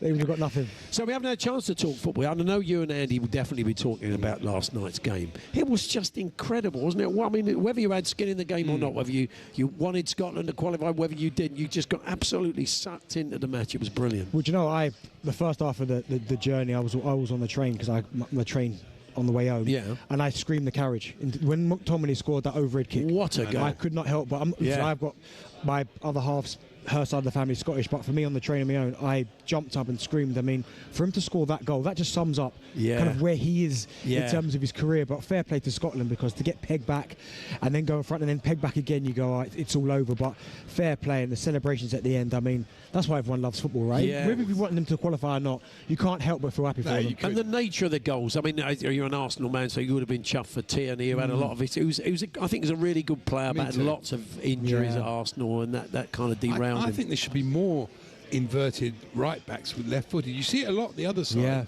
but you very rarely see a left footed playing at right back. But well, it's because of Robinson. That's always been the problem. That's always been the problem. How did you get them both in? I think he tried before Tierney. Yeah, but I mean, it's a great hit from Tierney. I mean, when he came into it, but then at the end, I mean, the commentator made that last goal because I heard him shout, "Shoot!" Yeah, shoot! That's right. Yeah. Shoot! And I mean, for Scott, I mean, Scotland waking up today. I mean, what a job that was Steve Clarke, and good to see him. I mean, the problem is that if Schmeichel catches it, lumps it down the other end of the pitch, and they score, it's the old David Gindler moment. Because you're thinking, shall I shoot? Shan't I? mean, they thought, well, why? Probably the ball would have gone out of play, the goal kick would have happened, and that would have been the end of it. So there was not as much jeopardy. But what a way to finish, what a way to qualify for a World Cup. 3 of the 4 goals were absolutely sensational. Honestly, incredible scenes. And as you said, I think the biggest thing is that they got pegged back, and I think the way Denmark played, they were the better side. Yeah. And you're thinking, oh, no, what's going to happen here? But then the fact that they kept going. And I knew Hampden would play its part. It's loud in there, it's hostile. But fair play to Scotland. And even the Wales game, I know they've got a playoff, but 7-1. Everyone was saying how defensively solid North Macedonia were. Well, that went out the window last night. That is amazing. Yeah, I'm taking a bit of solace in Brennan Johnson's fine goal. So, what a cracking shot into the top corner. He'll do that Sunday, I'm hoping. I hope not. Do that Sunday. So Gabriel looks like he's going to be out for a little while. Last year, Tottenham at home, well, this is at the Emirates, but was 1-0, and it was a Gabriel header that was the difference. And that was a team without Rice and Saka. And so there was a lot of talk about the players that were missing in the build-up to that game. Sadly, from my point of view, Arsenal still got it done. But it's very telling that it was just one moment, a Gabriel moment from a set piece, and that's going to be missing. I mean, he scored 5 goals this year. Yeah, I mean, he's been brilliant. And there was a time, right, where if Saliba was missing and Gabriel was the only one available, I would have been a bit like, oh no. But I think in the last couple of seasons, I generally think it's flipped. I think now all of a sudden, if Saliba was to go down, I think a lot of Arsenal fans would go, yeah, we miss him, But Gabriel's now, for me, the most important leader in that back line. Set plays, defensively rock solid. And Mosquera's come in and done really well when he's been called upon. So, yes, I'd love to see Gabriel there. And hopefully it's not that bad of an injury. That's the thing. You've built this depth in the squad now with players like Mosquera. You're not seeing the kind of drop-off you did maybe last season before. So they should be able to cope. But there are certain players, as Andy says, that they're very important, very key to what you do. Set plays, Gabriel, often enough, if you watch him from set plays, he's being marked by two people. One's trying to block him and one's trying to mark him. So, but listen, Arsenal are going to have to come up with different ways of scoring goals and making it effective. But there's still players. He's gone out, but there are players coming back for the game on Sunday. So hopefully it should be a good result. What have you made of what's going on in the England camp and the competition? I think we're seeing... I don't know if you've ever been in a situation where... you find yourself on the bench a little bit at a club. Several times. Yeah. So, but when you do get your chance, there's that real edge to impress, and it's very noticeable in the two England games we've just recently seen. How the game kind of came to life when he made substitutions, because those guys are playing for the World Cup places. Do you know what there are? And certainly, but more so when I was playing in my era, you could pick the starting 11, regardless whether they were 40% fit, 50% fit. So I always knew it was enough to take a miracle for me to actually get that opportunity to start and maybe oust one of the other strikers. Yeah. But certainly nowadays, I think Thomas Tuchel's made it known that, well, I don't really care about your name and your reputation.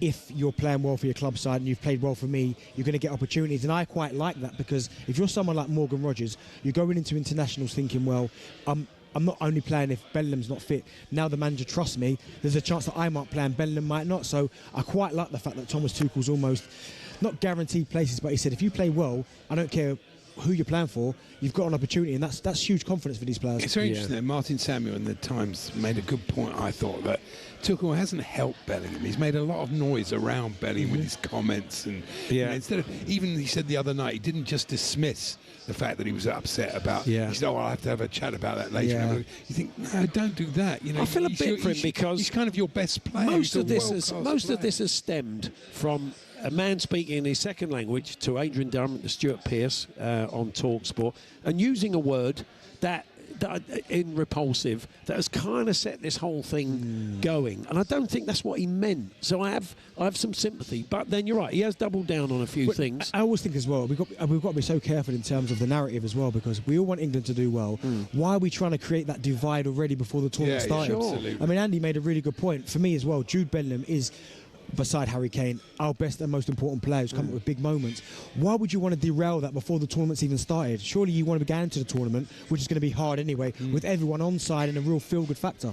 Well, we'll let you get back to work because you've got to do the show with Andy at 4. He'll be delighted to hear that you're top of the leaderboard. He'll be coming down here himself to have a go, won't he? He really won't like that. I think he did last year. I think he got 2, last year. He'll be crashing it, that's right. Thank you. Cheers, gentlemen. We'll hear from you later. Cheers, guys. Darren Bent back at 4 o'clock with Andy Goldstein for Drive, all the big football stories and more. Don't miss the latest episode of the talkSPORT Daily podcast as our Scotland reporter Paul Mitchell joins Ollie Klink. They discuss that dramatic last gasp winner over Denmark, which sees the Tartan Army qualify for their first World Cup since 1998. If you want to hear more, then the talkSPORT Daily is available on all podcast platforms now. We're here with our good friends at Toolstation. You check out Toolstation's unmissable deals, great offers on hundreds of trade brands. Next stop, Toolstation.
Good afternoon, welcome back to Sixes here in London. A bit of social cricket being played by the talkSPORT team today to see who's going to be the top dog. So far it's Darren Bent on 18. The big shot and news was our own Sam Ellard, one of our cricket correspondents, scored 0 in the nets. And this is reputationally damaging to him. So he's had a word with Jon Norman, our chief cricket correspondent, pleaded with him to let him have another go. So we're going to let him have another go. And who better to commentate on Sam's second over than Ashes winner Steve Harmison. We're all so desperate for him to get 0 again. Of course not. We're all rooting for him. Harmy, take it away. Yeah. Not as much as I'm rooting for him to get 0 again. Yeah, we're back in the cage and we've got Sam Ellard. Sam, you got 0 the first. I've just given you a lesson, so you better be good. Looking forward to it? No, because you can in this game get a minus. If you get bowled, you lose 2 runs. So I felt like I was happy with my 0 last time. This could be a -2. If you give me a throw downs, I'm going to get my head forward, feet in a good position, and if I can get above 0, I'm leaving here a happy man, Harmy. Well, he's talked a good game. Now it looks like he's going to get -12. Here we go. 6 balls from Sam Ellard.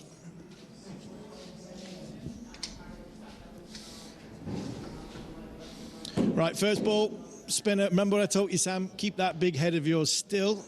Open the front foot up and give it a whack. Oh, ooh. You've played that very, very well, but you've gone back. Go forward, Sam. 2 runs. That's a bit better, Sam. Bit better. Good shot. 3. Yeah, now 3. Give it 3. Commentate. Here we go.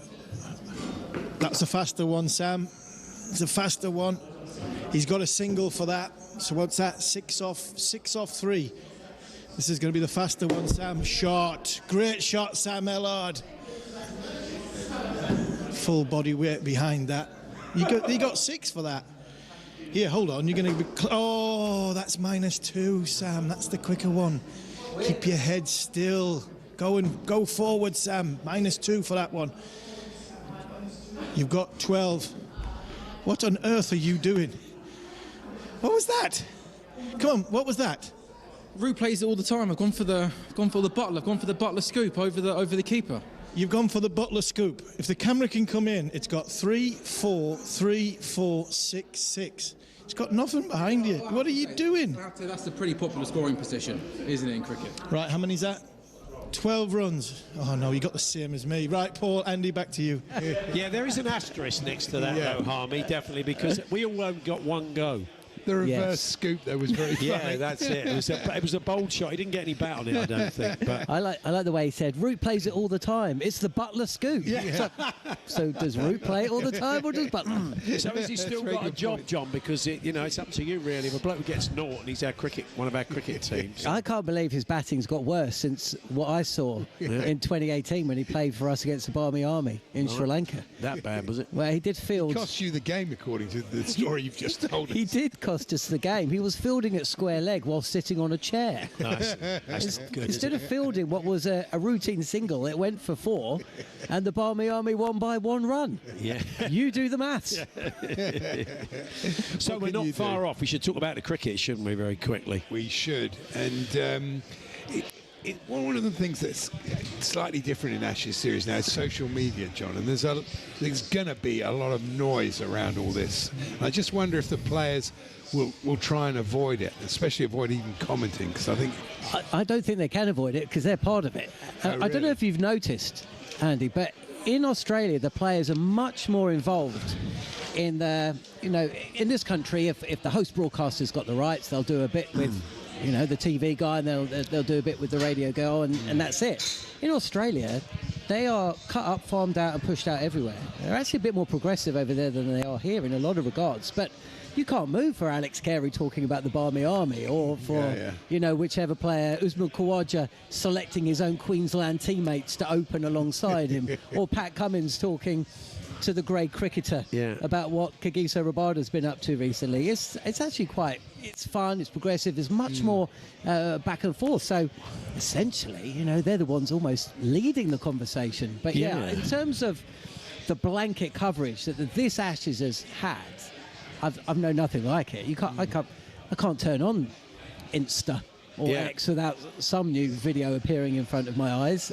On top of all the coverage and all the commentary, you know, we're all feasting at the moment. Even the Daily Star have got involved with this very good Ashes quiz. Sam Ellard's come in and joined us. So I'll ask you both a couple. I can't believe Sam's out of breath. Look at Yeah, him. look, yeah. It's really taken out of him. I can barely speak. Let alone listen. I'm Well, really there's enjoyed a that. first. That was a lot better. Yeah, it was a I lot got better. 0, so it was hard to be much Daddles is worse. gutted. I want to Yeah. keep that still, though, please. Yeah. He did have coaching from an Ashes legend. Yes, that's Yeah. true. Not a batting legend. Yeah. though. Yeah. Good point. Okay, here's a question for you. Aussie bowler Dennis Lillee took 128 Ashes wickets. He once tried to use a bat in a test match made of what? Was it A, plastic, B, metal, C, cheese? Sam? It's very Daily Yeah. Star, isn't it? That does feel like a sort of podcast, and Dennis Lilly's cheese bat does feel like, or a song by the Barmy What a Army. podcast. Yeah, actually, I don't want to drill into that too much. You know it was metal. They though. still probably, Yes. not cheese. I wasn't. Yeah. I It was wasn't an going cheese, aluminium thankfully. bat, wasn't it? Aluminium. That's the right. noise You it can made. still hear the donk. I know, Yeah, it you makes a could. horrible noise. Yeah. What a fantastic Sam's thinking question. of cheese at the moment. I'm just thinking, my favourite cheeses. Yeah, there we go. There's Okay, the show for tonight. okay, Do you want to give us your- another question? John, your question is, what is the nickname of the Australian cricket team? Is it A, baggy greens, B, baggy reds, or C, baggy yellows? Yeah. Sam, Can I take that Sam, one? you can We'll step go in. with A. We'll go for the baggy. That's green, isn't it? Yes, I definitely. think baggy yellows, Sam. So, you boys going to be busy during the Ashes. Tell us what you're going to be up to. You're going to be you and Harmy are doing a podcast every morning after play. We are.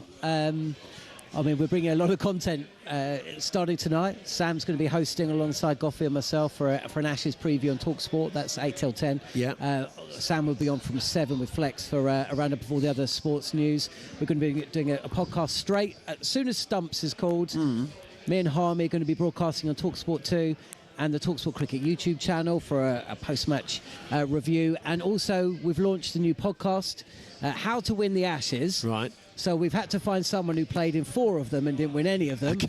And Darren Gough is hosting that. And the idea is essentially he didn't manage to do it, but he's going to talk to some people who have. Right. We've already released 2 of these shows. Have been really, really well received. Tomorrow's show is on captaincy. Right. And Goughy speaks to Michael Clarke. A guy that won an Ashes for Australia and also resigned after losing an Ashes. Hear from Steve Harmison and also Matt Pryor, one of that very rare breed of Englishmen who has actually experienced what it's like to win an Ashes in Australia. Yeah, absolutely. And I basically just sit there and wait for John to WhatsApp me with stuff to do. hopefully he's going to keep me busy for the next 6 weeks. With the start times of this Ashes series, I'm kind of thinking Boxing Day might be. Yeah, you'll be keeping might be different the hours, message. of course. So it's a 2:30 start for the first couple. Isn't It's it? all So, over the place. 2:30 a.m. for the first test, 4:30 a.m. for the second test, and then midnight 11 starts o'clock. for the other 3, or 11:30, one of them at night. So yeah, good luck to me. Brilliant. Thank you, John. Thank you, Sam. We'll hear from you throughout the Ashes, of course. Go and check it out on the Cricket YouTube channel and all the regular podcasts. Goughy, I'm sure, will tell us more about his How to Win the Ashes podcast. He's also going to have a bat in the old 6-ball challenge here at Sixes and talk a bit of cricket. Harmy will rejoin us. That's all coming up in the final hour of the show this afternoon.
History at Hampden. Scotland are heading stateside, and Steve Clarke can hardly find the words. This is the best feeling. I've waited a long time. I've spoken to you before about how much I want to go to a World Cup with my country. I had the chance as a player. It passed me by for various reasons.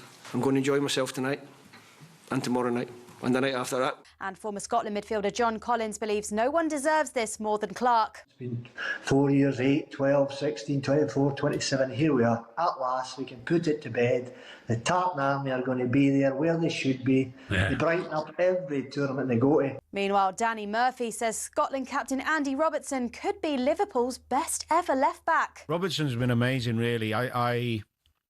He's back in the team now for Liverpool for a reason, because they know how reliable he is and, you know, what a leader he is. In terms of longevity, consistency, you know, the things he's won, okay, he's not won as many as people back when Liverpool win every year, but he's still been part of a really successful era and made that position his own for years. As Wales made the playoffs, Harry Wilson says the Cardiff Stadium will intimidate whoever they get. Elsewhere, Steve McLaren has stepped down as Jamaica head coach as they fail to reach the World Cup. Meanwhile, if being the leader of the free world isn't enough to impress your son, what can you do? Introduce him to Cristiano Ronaldo. Darren got to meet him, and I think he respects his father a little bit more now, just the fact that I introduced you. So I just want to thank you both for being here. Thank you very much. Ronaldo was at the White House for a dinner alongside Gianni Infantino and Saudi Crown Prince Mohammed bin Salman. And ahead of the first Ashes test, the Perth groundsman says this month's Metallica gig at the Optus Stadium has not stopped him producing a decent pitch. Every year we say, oh, the cracking's going to be there, it's going to be there. That's not going to change. The cracks will be present later in the game. What I really knuckled down this preparation is ensuring that pace and bounce is spot on for day one to ensure that even battle. England have gone with pace in their 12-man squad. Mark Wood and Jofra Archer are set to start a test together for the first time in 5 years. There's more on talkSPORT's Cricket YouTube channel.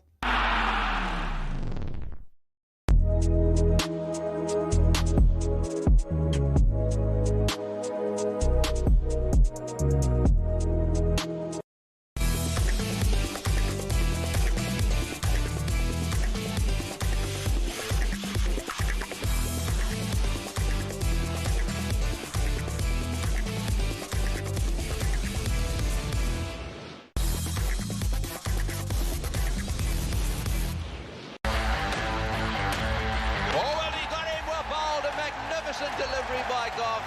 That one is nipped back.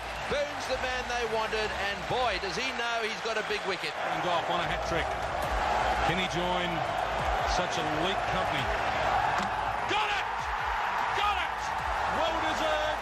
A magnificent delivery from Darren Gough. Yes, good afternoon. Welcome back to Sixes. It's Paul Hawksbee and Andy Jacobs here on talkSPORT. And an Ashes hat-trick. Not many people have got those. But Darren Gough has, and he's joined us. Are you, Goughy? Hey, the amazing thing is, you know, I was part of one in '94. One is at the MCG, his home ground. Can you imagine the noise? Yeah. And then I got one in '99. Was that Sydney? Sydney? Yeah. Look, it came up when I was on the hat-trick ball. It actually came up because at the time you think, oh, it's a hat-trick, right? But the importance of it, because there'd only been one in 1888 by an Englishman in Australia. And then I'm thinking, I'm not the brightest tool, but I'm thinking, hang on a minute, it's 1999 now, isn't it? Yeah. I don't think anybody's coming back here, so I could be the only one in the century to do it. Yeah. And no one's done it since. Obviously, Siddle got one against England, didn't he? I think a few other England players have got them, but not in Australia. So yeah, meant a lot. When you're going in on a hat-trick ball, I wonder this. I mean, are you just trying to put? I mean, you tensing up? What's that like? You think, you must be very aware that this is kind of big. Well, it is when it comes on the screen and the adrenaline's going, and you know it's going to be a quicker delivery when your adrenaline's going, and when you do, it's like when you get a wicket in any format in club cricket on a Saturday, second 11, first 11 Test matches. The next ball, for some reason, the adrenaline's running, is always quicker. So I knew it was going to be quicker, so it was like trying to stay in that control. So you use your breath, breathe, and relax yourself. And I actually got the hat-trick ball. I didn't mean to bowl that delivery. Listen, hold my hands up. Yeah. He meant to go the other way. So it ended up being the best delivery I probably ever bowled, right? And the batter's in the same situation, aren't they? Because they don't want to be the hat trick, do they? No, nobody does. And they're nervous as well, facing the first ball. Yeah. Absolutely, mate. Yeah. Especially in a full house and the Barmy Army cheering in the background, which was honestly the noise. If it had nicked it, nobody would have heard it anyway. And DRS was still kind of junior then, if we had it. You remember, Michael Slater were run out by about 300 yards and got given not out because he obscured view. They only had one angle. And we ended up losing that test. We should have drawn that series, actually, you know. It should have been 2-2. We'd have still lost the Ashes. They didn't retain it, but last night, Goughy, I was doing a bit of research with my wisdom because I wanted to find something about Harmy. And then I came across this, which I can't believe this was in Wisden. Look at that full-page picture. Strictly. Can you believe it's it? amazing. Disgraceful behaviour. From pace to 12, Darren Gough opted out of a possible winter tour and into the BBC Celebrity Ballroom competition Strictly Come Dancing. Unlike his colleagues in Pakistan, Gough and his partner won the series. Well, there you go. Do you know, I was 36 years old and I thought, you know, I've had a good knock. Not too fussed about going to Pakistan after I've been playing a lot. I've been away my whole career. A lot was happening in my personal life and I decided to take some time off home. So I went on a stag do instead. And look, they were very supportive, actually. If you remember, the Barmy Army had all these placards up, vote Gough and my number. It was brilliant because I wasn't even there and I probably got more airtime than anybody else. What's your dancing like now, Gough? Have you kept it up? Well, I actually went and supported I know you boys like horse racing, right? Yeah. So strictly for racing, I went and did that. Dan Skelton were dancing because he's an ambassador like me for a bookie. And I went along to it and I actually showed them a few moves and that. They come back to you now and again. You can't remember a whole routine, but little steps here and there, you can show them off a little bit. What was the hardest dance, Gough? What was the toughest one you had to do? The first one, because I didn't have a clue what I was doing. Right. But the hardest one, really, I would say, is a samba. Right. Not one to do if you've not got the hips to it. Somebody like Ramps, a batter who has to just rock up and just do that for a little bit. Yeah. Those bowlers that have toiled away in the sun and got dodgy taking knees its toll and on your body, yeah. To do a samba, not a chance. My hips ain't moving. Back to bowling, and something I was thinking about last night, the concept of the bowler's rabbit. You know, the idea of a guy you always get out. Yeah. Does that still exist? And presumably you had one. Well, I was a rabbit to many. Yeah. I think Warney got me out 10 times. I think Australians, most of them, when you look at the stats, the people I got out the most were Aussies. Right. So in Australia alone, I got 42 wickets in Australia in, I think it's 9 tests. Yeah. No, it's not even that. 8. It's pretty good. So 27. I think it's the best one, actually, of the last 35 years. So, and so I got Ponting, I think, 9 times. Oh, wow. Slater 9 times. Mark Waugh, I think 7. So all Aussies, really. I probably did Warney as well, about 5 or 6. So he might have got me 10, but I think I did him 5 or 6. Is it in your mind, and is it in the batsman's mind? Yeah, absolutely. Well, look at Warner and Broad. Yeah. Warner and Broad in England. He used to get him out for fun with a little bit of extra movement. And Warner, it got in his head. Because Warner was a terrific player and he could hit you off your length. But in England, he went into his shell time and time again against Broad, you know. But over in Australia, he always did well. So it's amazing, really, how that does get into you. And to be honest, when somebody like Shoaib Akhtar's bowling at you and he can bowl at 100 miles an hour, I think anybody's thinking he can get him out at any time because that is just on a different level, that, you know. And he was. When people talk about Brett Lee and all these other guys, Shoaib Akhtar was the only one really who was where you didn't even see it. He was quick, mate. Oh, he was frighteningly quick.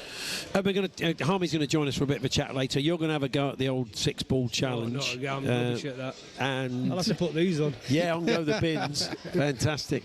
We just very quickly on the Ashes, we were just chatting off air, and it's always big, but you feel this is a huge Ashes. It's huge for the England management team, you feel, as well. I do feel that, and not want to criticise because I like watching baseball. I really, really do. I think sometimes it lacks a bit of confidence common sense. I'd like to see moments of games where we've got it by the throat to just get over the line and win.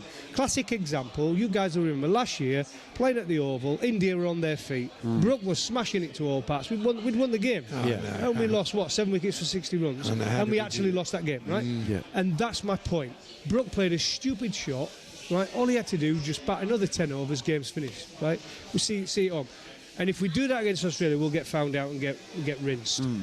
But I do believe the old Bazball era is all down to this series. We should have beat India. They missed 4 of their best players, and we didn't win that series. And we could have easily been 3-0 down. Looking at that series, we came back well. But I think if they get rinsed 4-0 here, I think we're starting again, aren't we? I think it'll all be a new team again. I think Baz might probably go in an IPL. Stokesy, will he carry on if he's not captain? Will he just go the IPL route? I don't know. I think he wants to break records, Stokes. I think he does got those records in his mind. And Keezy will probably go back to Sky. And then common sense will prevail and we'll get Alex Stewart back. We heard it here first, folks. So, Goughy, you've been quite big on predictions over the years, certainly on his years on Drive. And that's something that might be coming up as we continue chatting to Darren Gough here at Sixes. I'm just chatting with the guys at Sixes. They got places all around the country. There's a little cricket social. Come along, have something to eat, have a drink, get in the nets, and you can face bowlers of varying quality and speed. So it's a lot of fun. There's bound to be one near you. So do go and check out your local Sixes. Goughy's going to have a go later on, see if he can top the leaderboard. Harmy's going to rejoin us. We'll keep building up the ashes here at Sixes, and we're here, as always, with our friends at Tool Station. Check out Tool Station's unmissable deals, great offers on hundreds of trade brands. Next stop, Tool Station.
Good afternoon.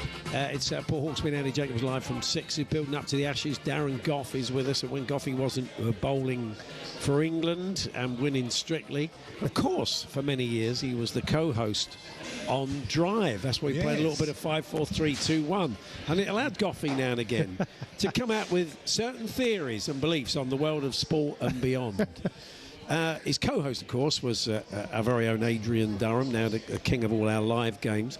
And we asked Adrian first to reminisce about his time with Goughy.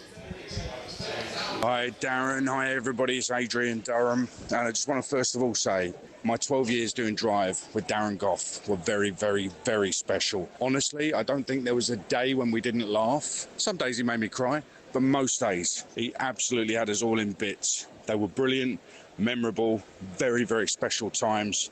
Goughy, absolute star on Drive. 12 years, Goughy. I couldn't believe it was 12 years. That's amazing. I was waiting for my testimonial. you boys would have had, what, 3 now, wouldn't you? Oh, yeah, we probably have. We'd have had a good few golf days we would have had by now. Yeah, I know, it was brilliant. 12 years. I couldn't believe it myself. And to go on it, and when I remember when I first did my first show, actually, I did Monday, Tuesday nights, if you remember, with Danny Kelly, and then I did Friday on Drive. And it was supposed to be like a warming up period.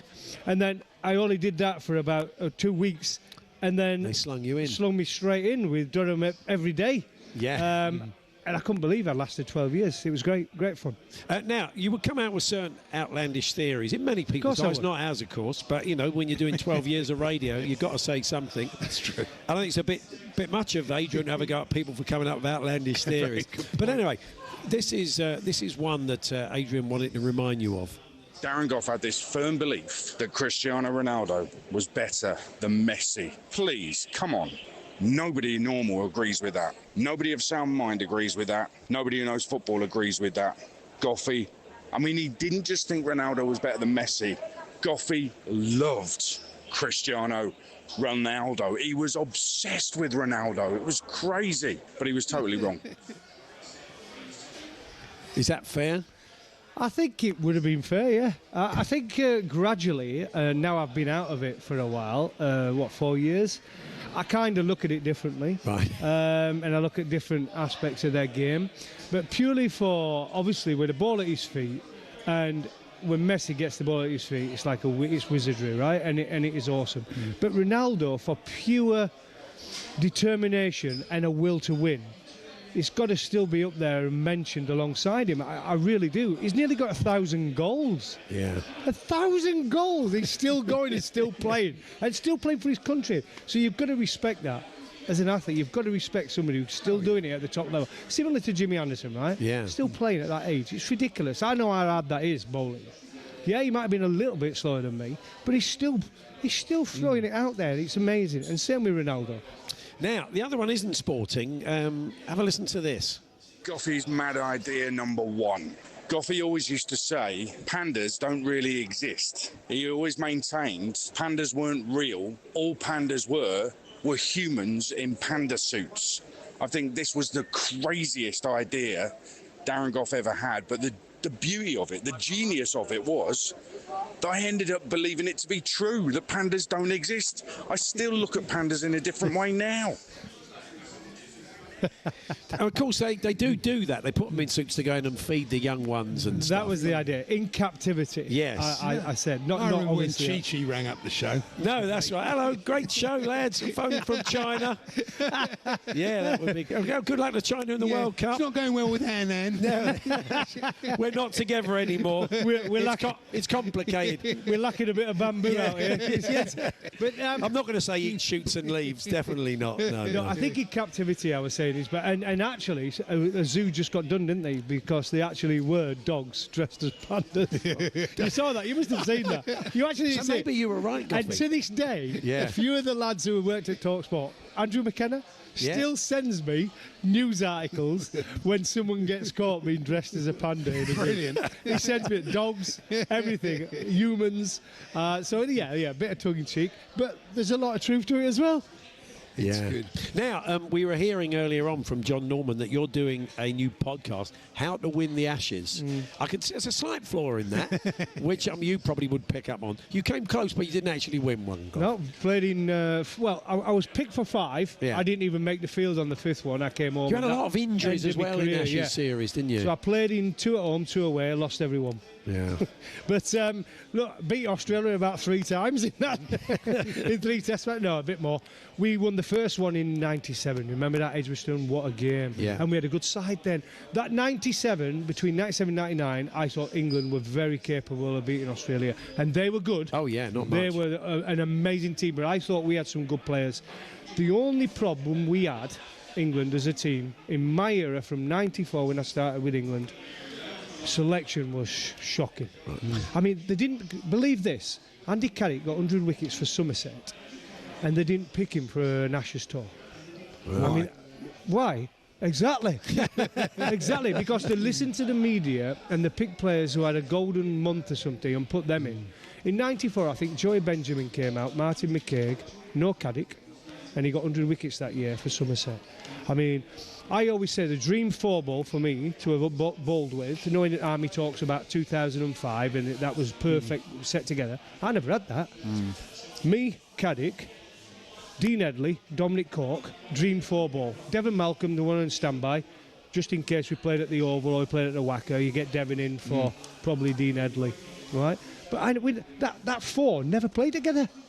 In my whole England career, the 4 bowlers I look at and think, oh, if those would have played together, just the styles, everything. Me and Caddick opening ball, and I was skiddy and skidded onto the back quite quick ball. Good Yorkers. Caddick had the height and movement. Any bounce in the pitch and exploit it on movement in that first innings.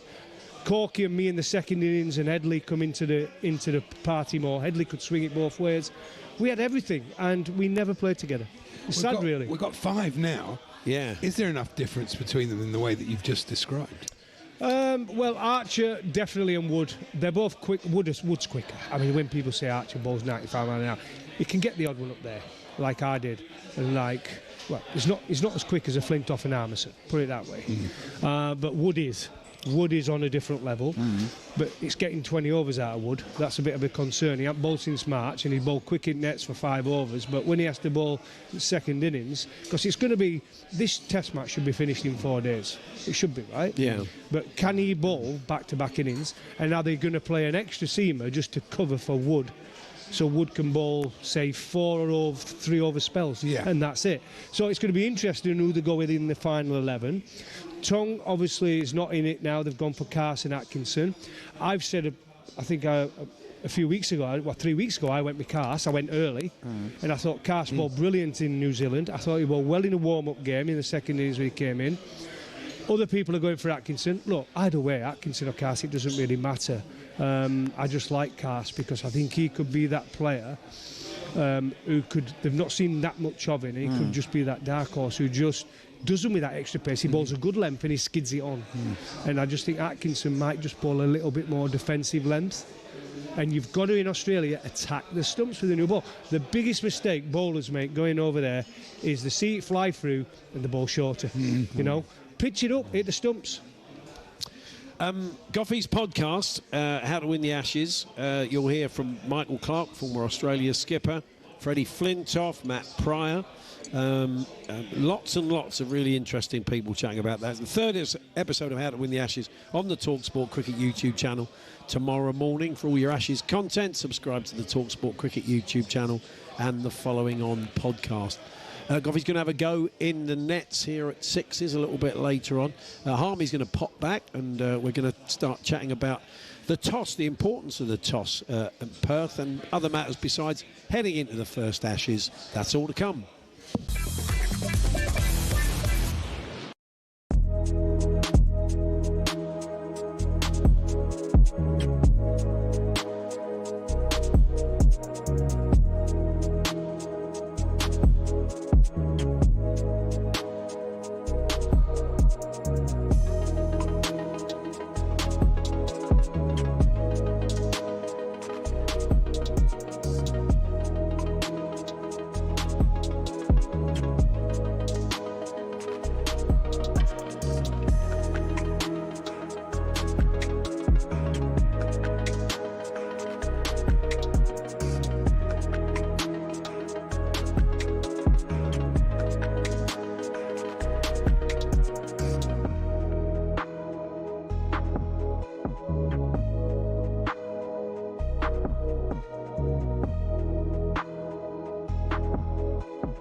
Good morning, Scotland. Subliminal!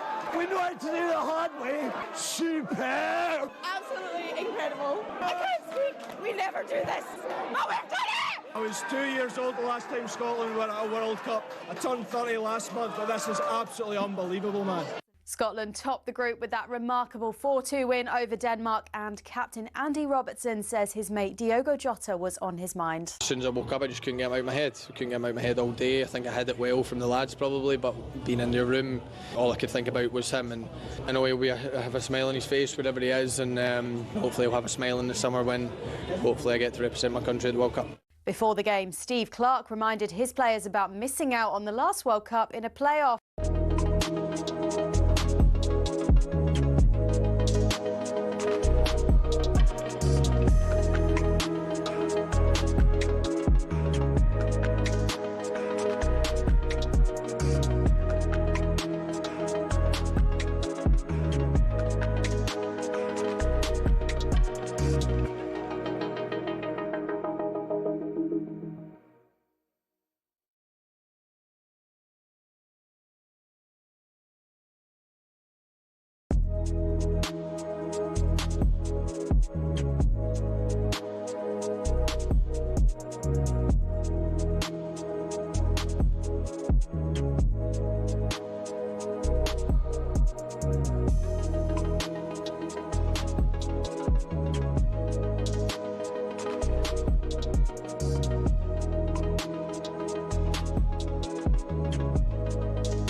Stokes facing Cummins, cuts away, and he takes the 4 that wins the game for England. Oh, well, he got him well bowled. A magnificent delivery by Gough.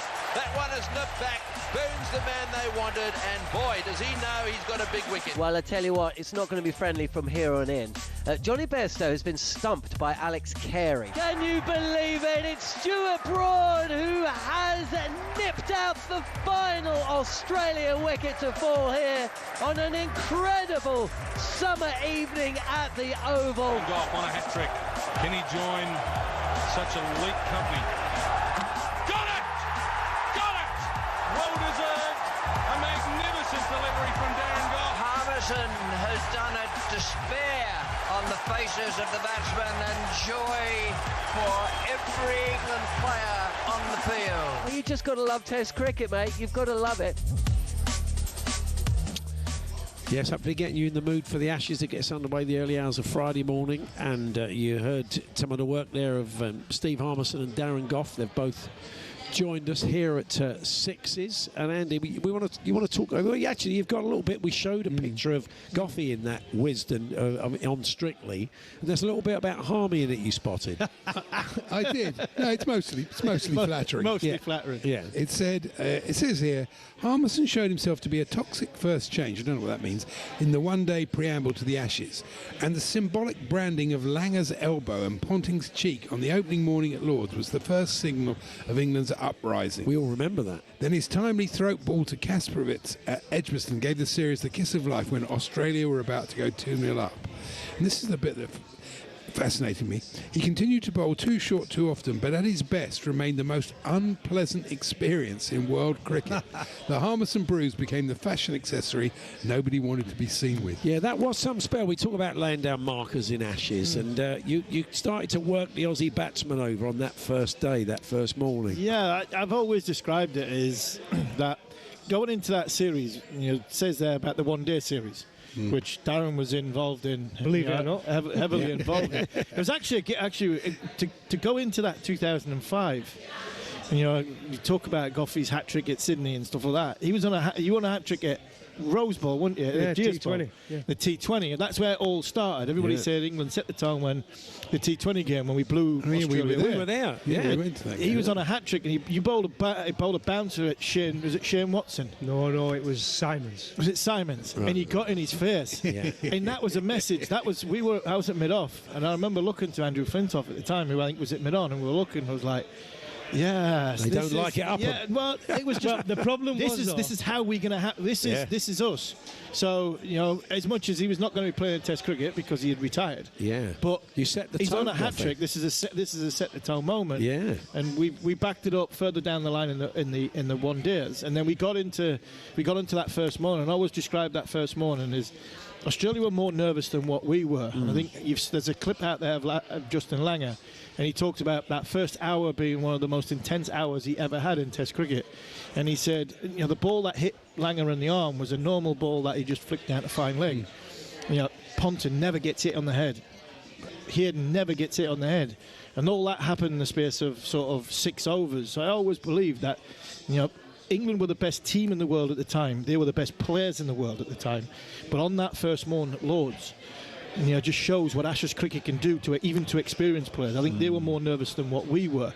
We just didn't bat very well when it come to our turn to the bat, and that's why we lost that Test match. But a lot of it came from setting the tone at GS Bowl. And when he hit Simons, we were looking and thinking, "Whoa, this is how we're going to go. This is England's DNA going into this." Because you think this could be a factor in this series? Yeah.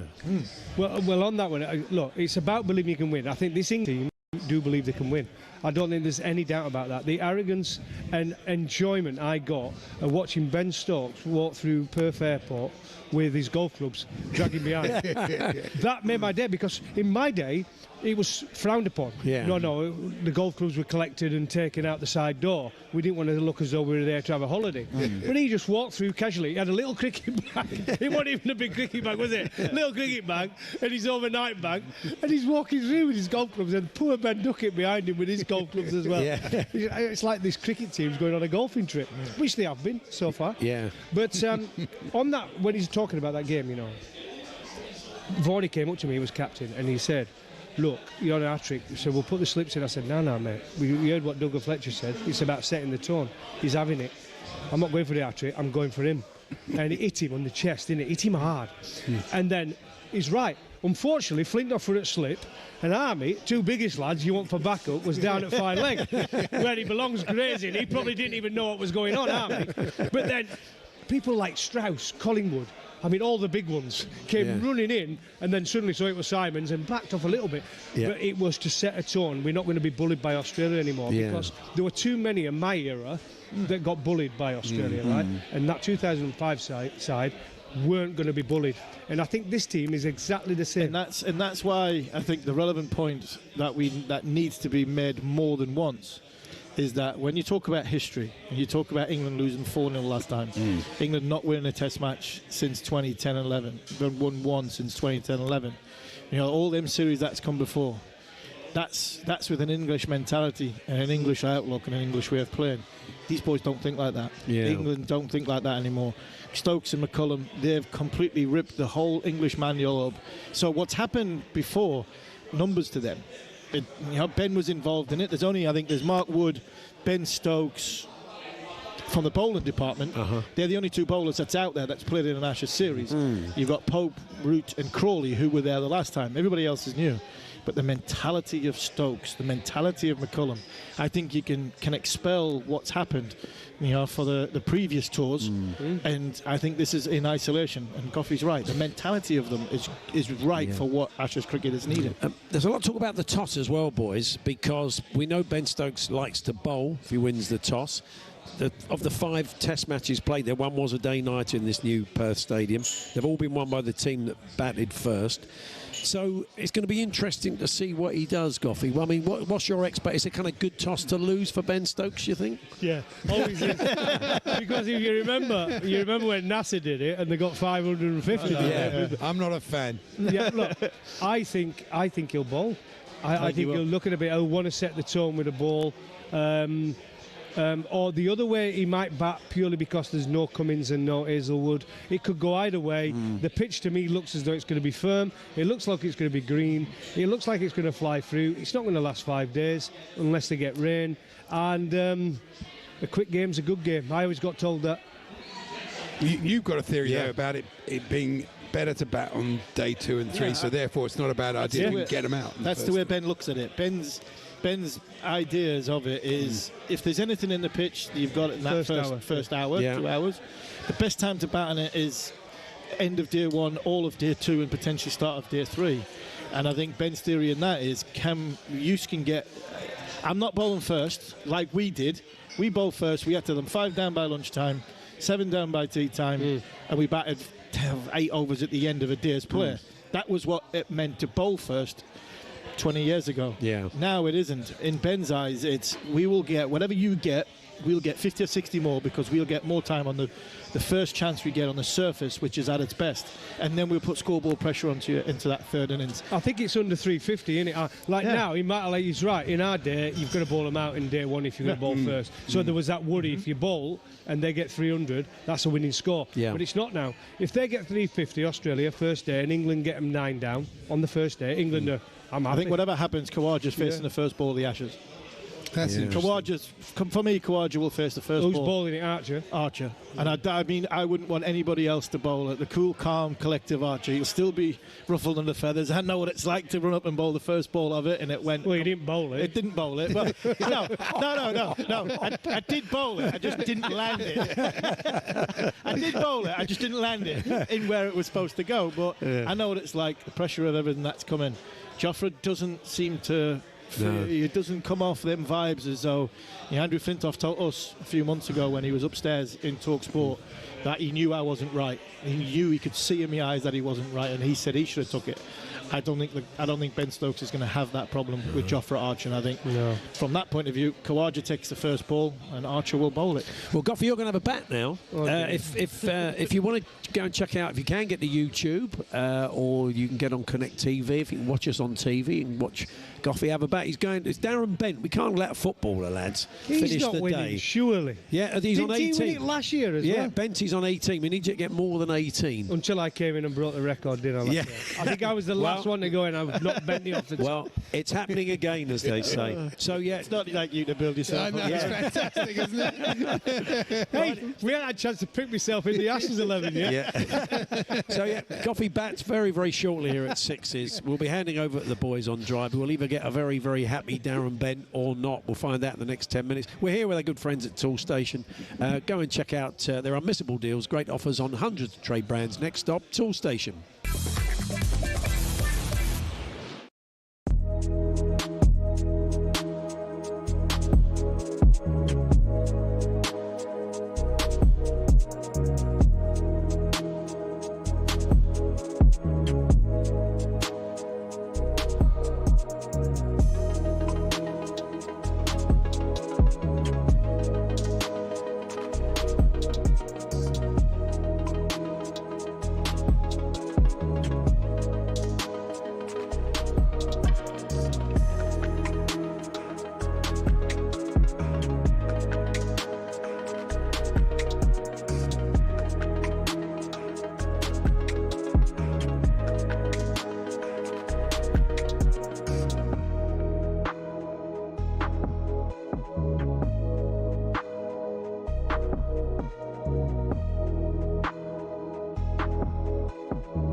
Yeah, Darren, Alan Brazil back tomorrow morning at 6. I don't know if you know this, Harmy. Alan admitted this morning that he fell asleep during the closing stages of the Scotland-Denmark game. Didn't see any of the goals at the end. Brilliant, isn't it? Good old Al. Good on him. Anyway, kick off 2026 with the ultimate trip to Las Vegas. talkSPORT and our friends at Virgin Atlantic are giving you the best trip you could possibly imagine for two. Start with exclusive access to the Virgin Atlantic Clubhouse at Heathrow. Fly upper class straight to Vegas. Once you land, 4 nights in a spa villa. Cheer from the stands as the Raiders take on Kansas. And we're throwing in £5,000 to spend while you're there. So clear your calendar from January the 2nd to the 7th, 2026, because this could be the ultimate start to the new year. Good luck. 21 plus, UK excluding Northern Ireland. For a chance to win, text WIN to 83338. Text at £2 plus standard network rates. Bill payer's permission required. Or call 03434239761. Calls are charged at standard rate. All entries must be received by the 28th of November at 4 p.m. This is a network promotion. Run across talkSPORT, Virgin Radio UK and Talk. Full terms and conditions at talksport.com. Sorry, correction, not Alan tomorrow morning. Jeff Stelling alongside Gabby Agbonlor live from Birmingham City's training ground. Okay. So Gabby properly in enemy territory. He's going to be getting some sticks. So tune in from 6 to listen to that. But it's time for Darren Gough to try and beat Darren Bent, who's currently in the lead on 18 in the Sixes 6-ball challenge. I believe Sam Ellard's ready to go with Goughy. Sam? Yes, the big man is in town, and we've got a big audience for Darren Gough. About 40 to 50 people here waiting to watch Goughy have a hit. Goughy 19 is the score for victory. You're a confident man, aren't you? You backing yourself? Well, I would have done normally. In most things in life, I back myself. But to be honest, I've just seen it's Warney that's bowling leg spin. I think he got me out, 8, 9, 10 times. And I hold the record for most ducks in Ashes series. So, no, I'm not very confident. But that's the negative. The positive, though, is Darren Gough, you are a man who scored a half-century in an Ashes match before, which is something I know you like to mention a couple of times, right? No, it was 1994, that. Before you were probably born. Yes. Well, there you go. It was a long Well, it still happened, though, didn't it? And I need glasses these days, but I'm not going to wear them for vanity. So, sorry, I'm not putting the glasses on. No, that's ridiculous. Forget about the vanity. It's about winning. You want to beat Darren Bent. You want to beat, the new drive time host, and you want to go all the way to the top, right?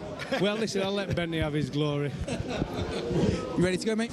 Yeah, I'm ready to go. Let's do it. Okay, here we go. I'm going to move myself out of the nets. 18 for a tie, 19 for victory, and to be crowned the Sixes champion once again. We're going to fire up the machine. He's competitive. He's ready to go. Taking a leg stump guard, the spinner about to come to the crease. Darren Gough, 18 to tie. He wants that 19. He wants a couple of straight sixes down the ground. Anyway, here we go. Ball number 1. Spinner comes in, and Goughy with a lofty drive down the ground. It went high in the air. Not to the boundary, 3 runs. He's been given 3 runs from the first ball. Here comes ball number 2, Goughy. A powerful stride down the ground, and he's given a 4. So 7 runs from 2 balls, a 3 and a 4. It's a glorious drive back down the ground. Ball number 3, and Goughy on the back foot, pulls it once again straight. It's another boundary, 11 runs from 3 balls. He needs 8 more for the victory. Ball number 4. Again, it's another shorter ball. Goughy quick onto the back foot, down the ground, another 4. 13 from 4, 15 from 4. Oh, he's been bowled! Oh no, it's fully straight. It's bowled, Goughy. -2. How many is he on? He's on 13 from 5. So Goughy, you need a 6 basically. 6 to win, Goughy. Here we go. Final ball. Spin is in. Oh, he's missed it. Hold the pose, Goughy. Hold the pose. He tries to play the big shot. Goughy, we've got you down as it was the one you got. That how quick is that ball, by the way, that bowls you? Warney didn't bowl that quick, did he? Yeah, he did in '94. His flipper before his shoulder injuries. But look, that's what did me, wasn't it? The flipper, and then the next one really slow. So, yeah, not ideal, but I'll take that. It's for a 55-year-old, that's pretty impressive. Yeah, that final ball there. Do you think maybe that was a slow one? You tried to hit it a little bit too hard. Maybe your eyes lit up there. Look, when you look back now, it's a lot easier. So what I probably should have done is sat back with the extra bounce. It were a bit slower, and then I could have hit it on the top of the bounce. I tried to get to the pitch of it and play the orthodox shot straight down the ground, stumped. Out, lost a wicket. Also, something, by the way, we've had you, Harmy in the nets, the likes of Jarrod, Kimber, Jon Norman in the nets, and the guy that's won's a footballer, Darren Bent with 18. That's not right, is it? Well, let him have his glory, you know. I won the kick-up competition on talkSPORT. I beat 7 footballers, so it's about time a footballer beat a cricketer at something. Paul Andy, back to you. It wasn't to be for Goughy today. Darren Bent is the talkSPORT Super Over 60s champion with 18. There we go. That is vintage Goughy, that. Yeah, well done, Benty. Going to drive wearing the crown he is with his 18. I think it's the second year running he's won that.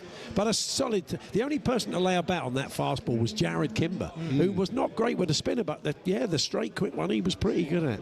But anyway, the overall winner was Darren Bent. A few of us around 12-13. And let's not forget, Sam Ellard was giving advice to Goughy there when he got naught first time out. Then my 55-year-old, my Opix 72-year-old came last. Yeah, no, you didn't, did you?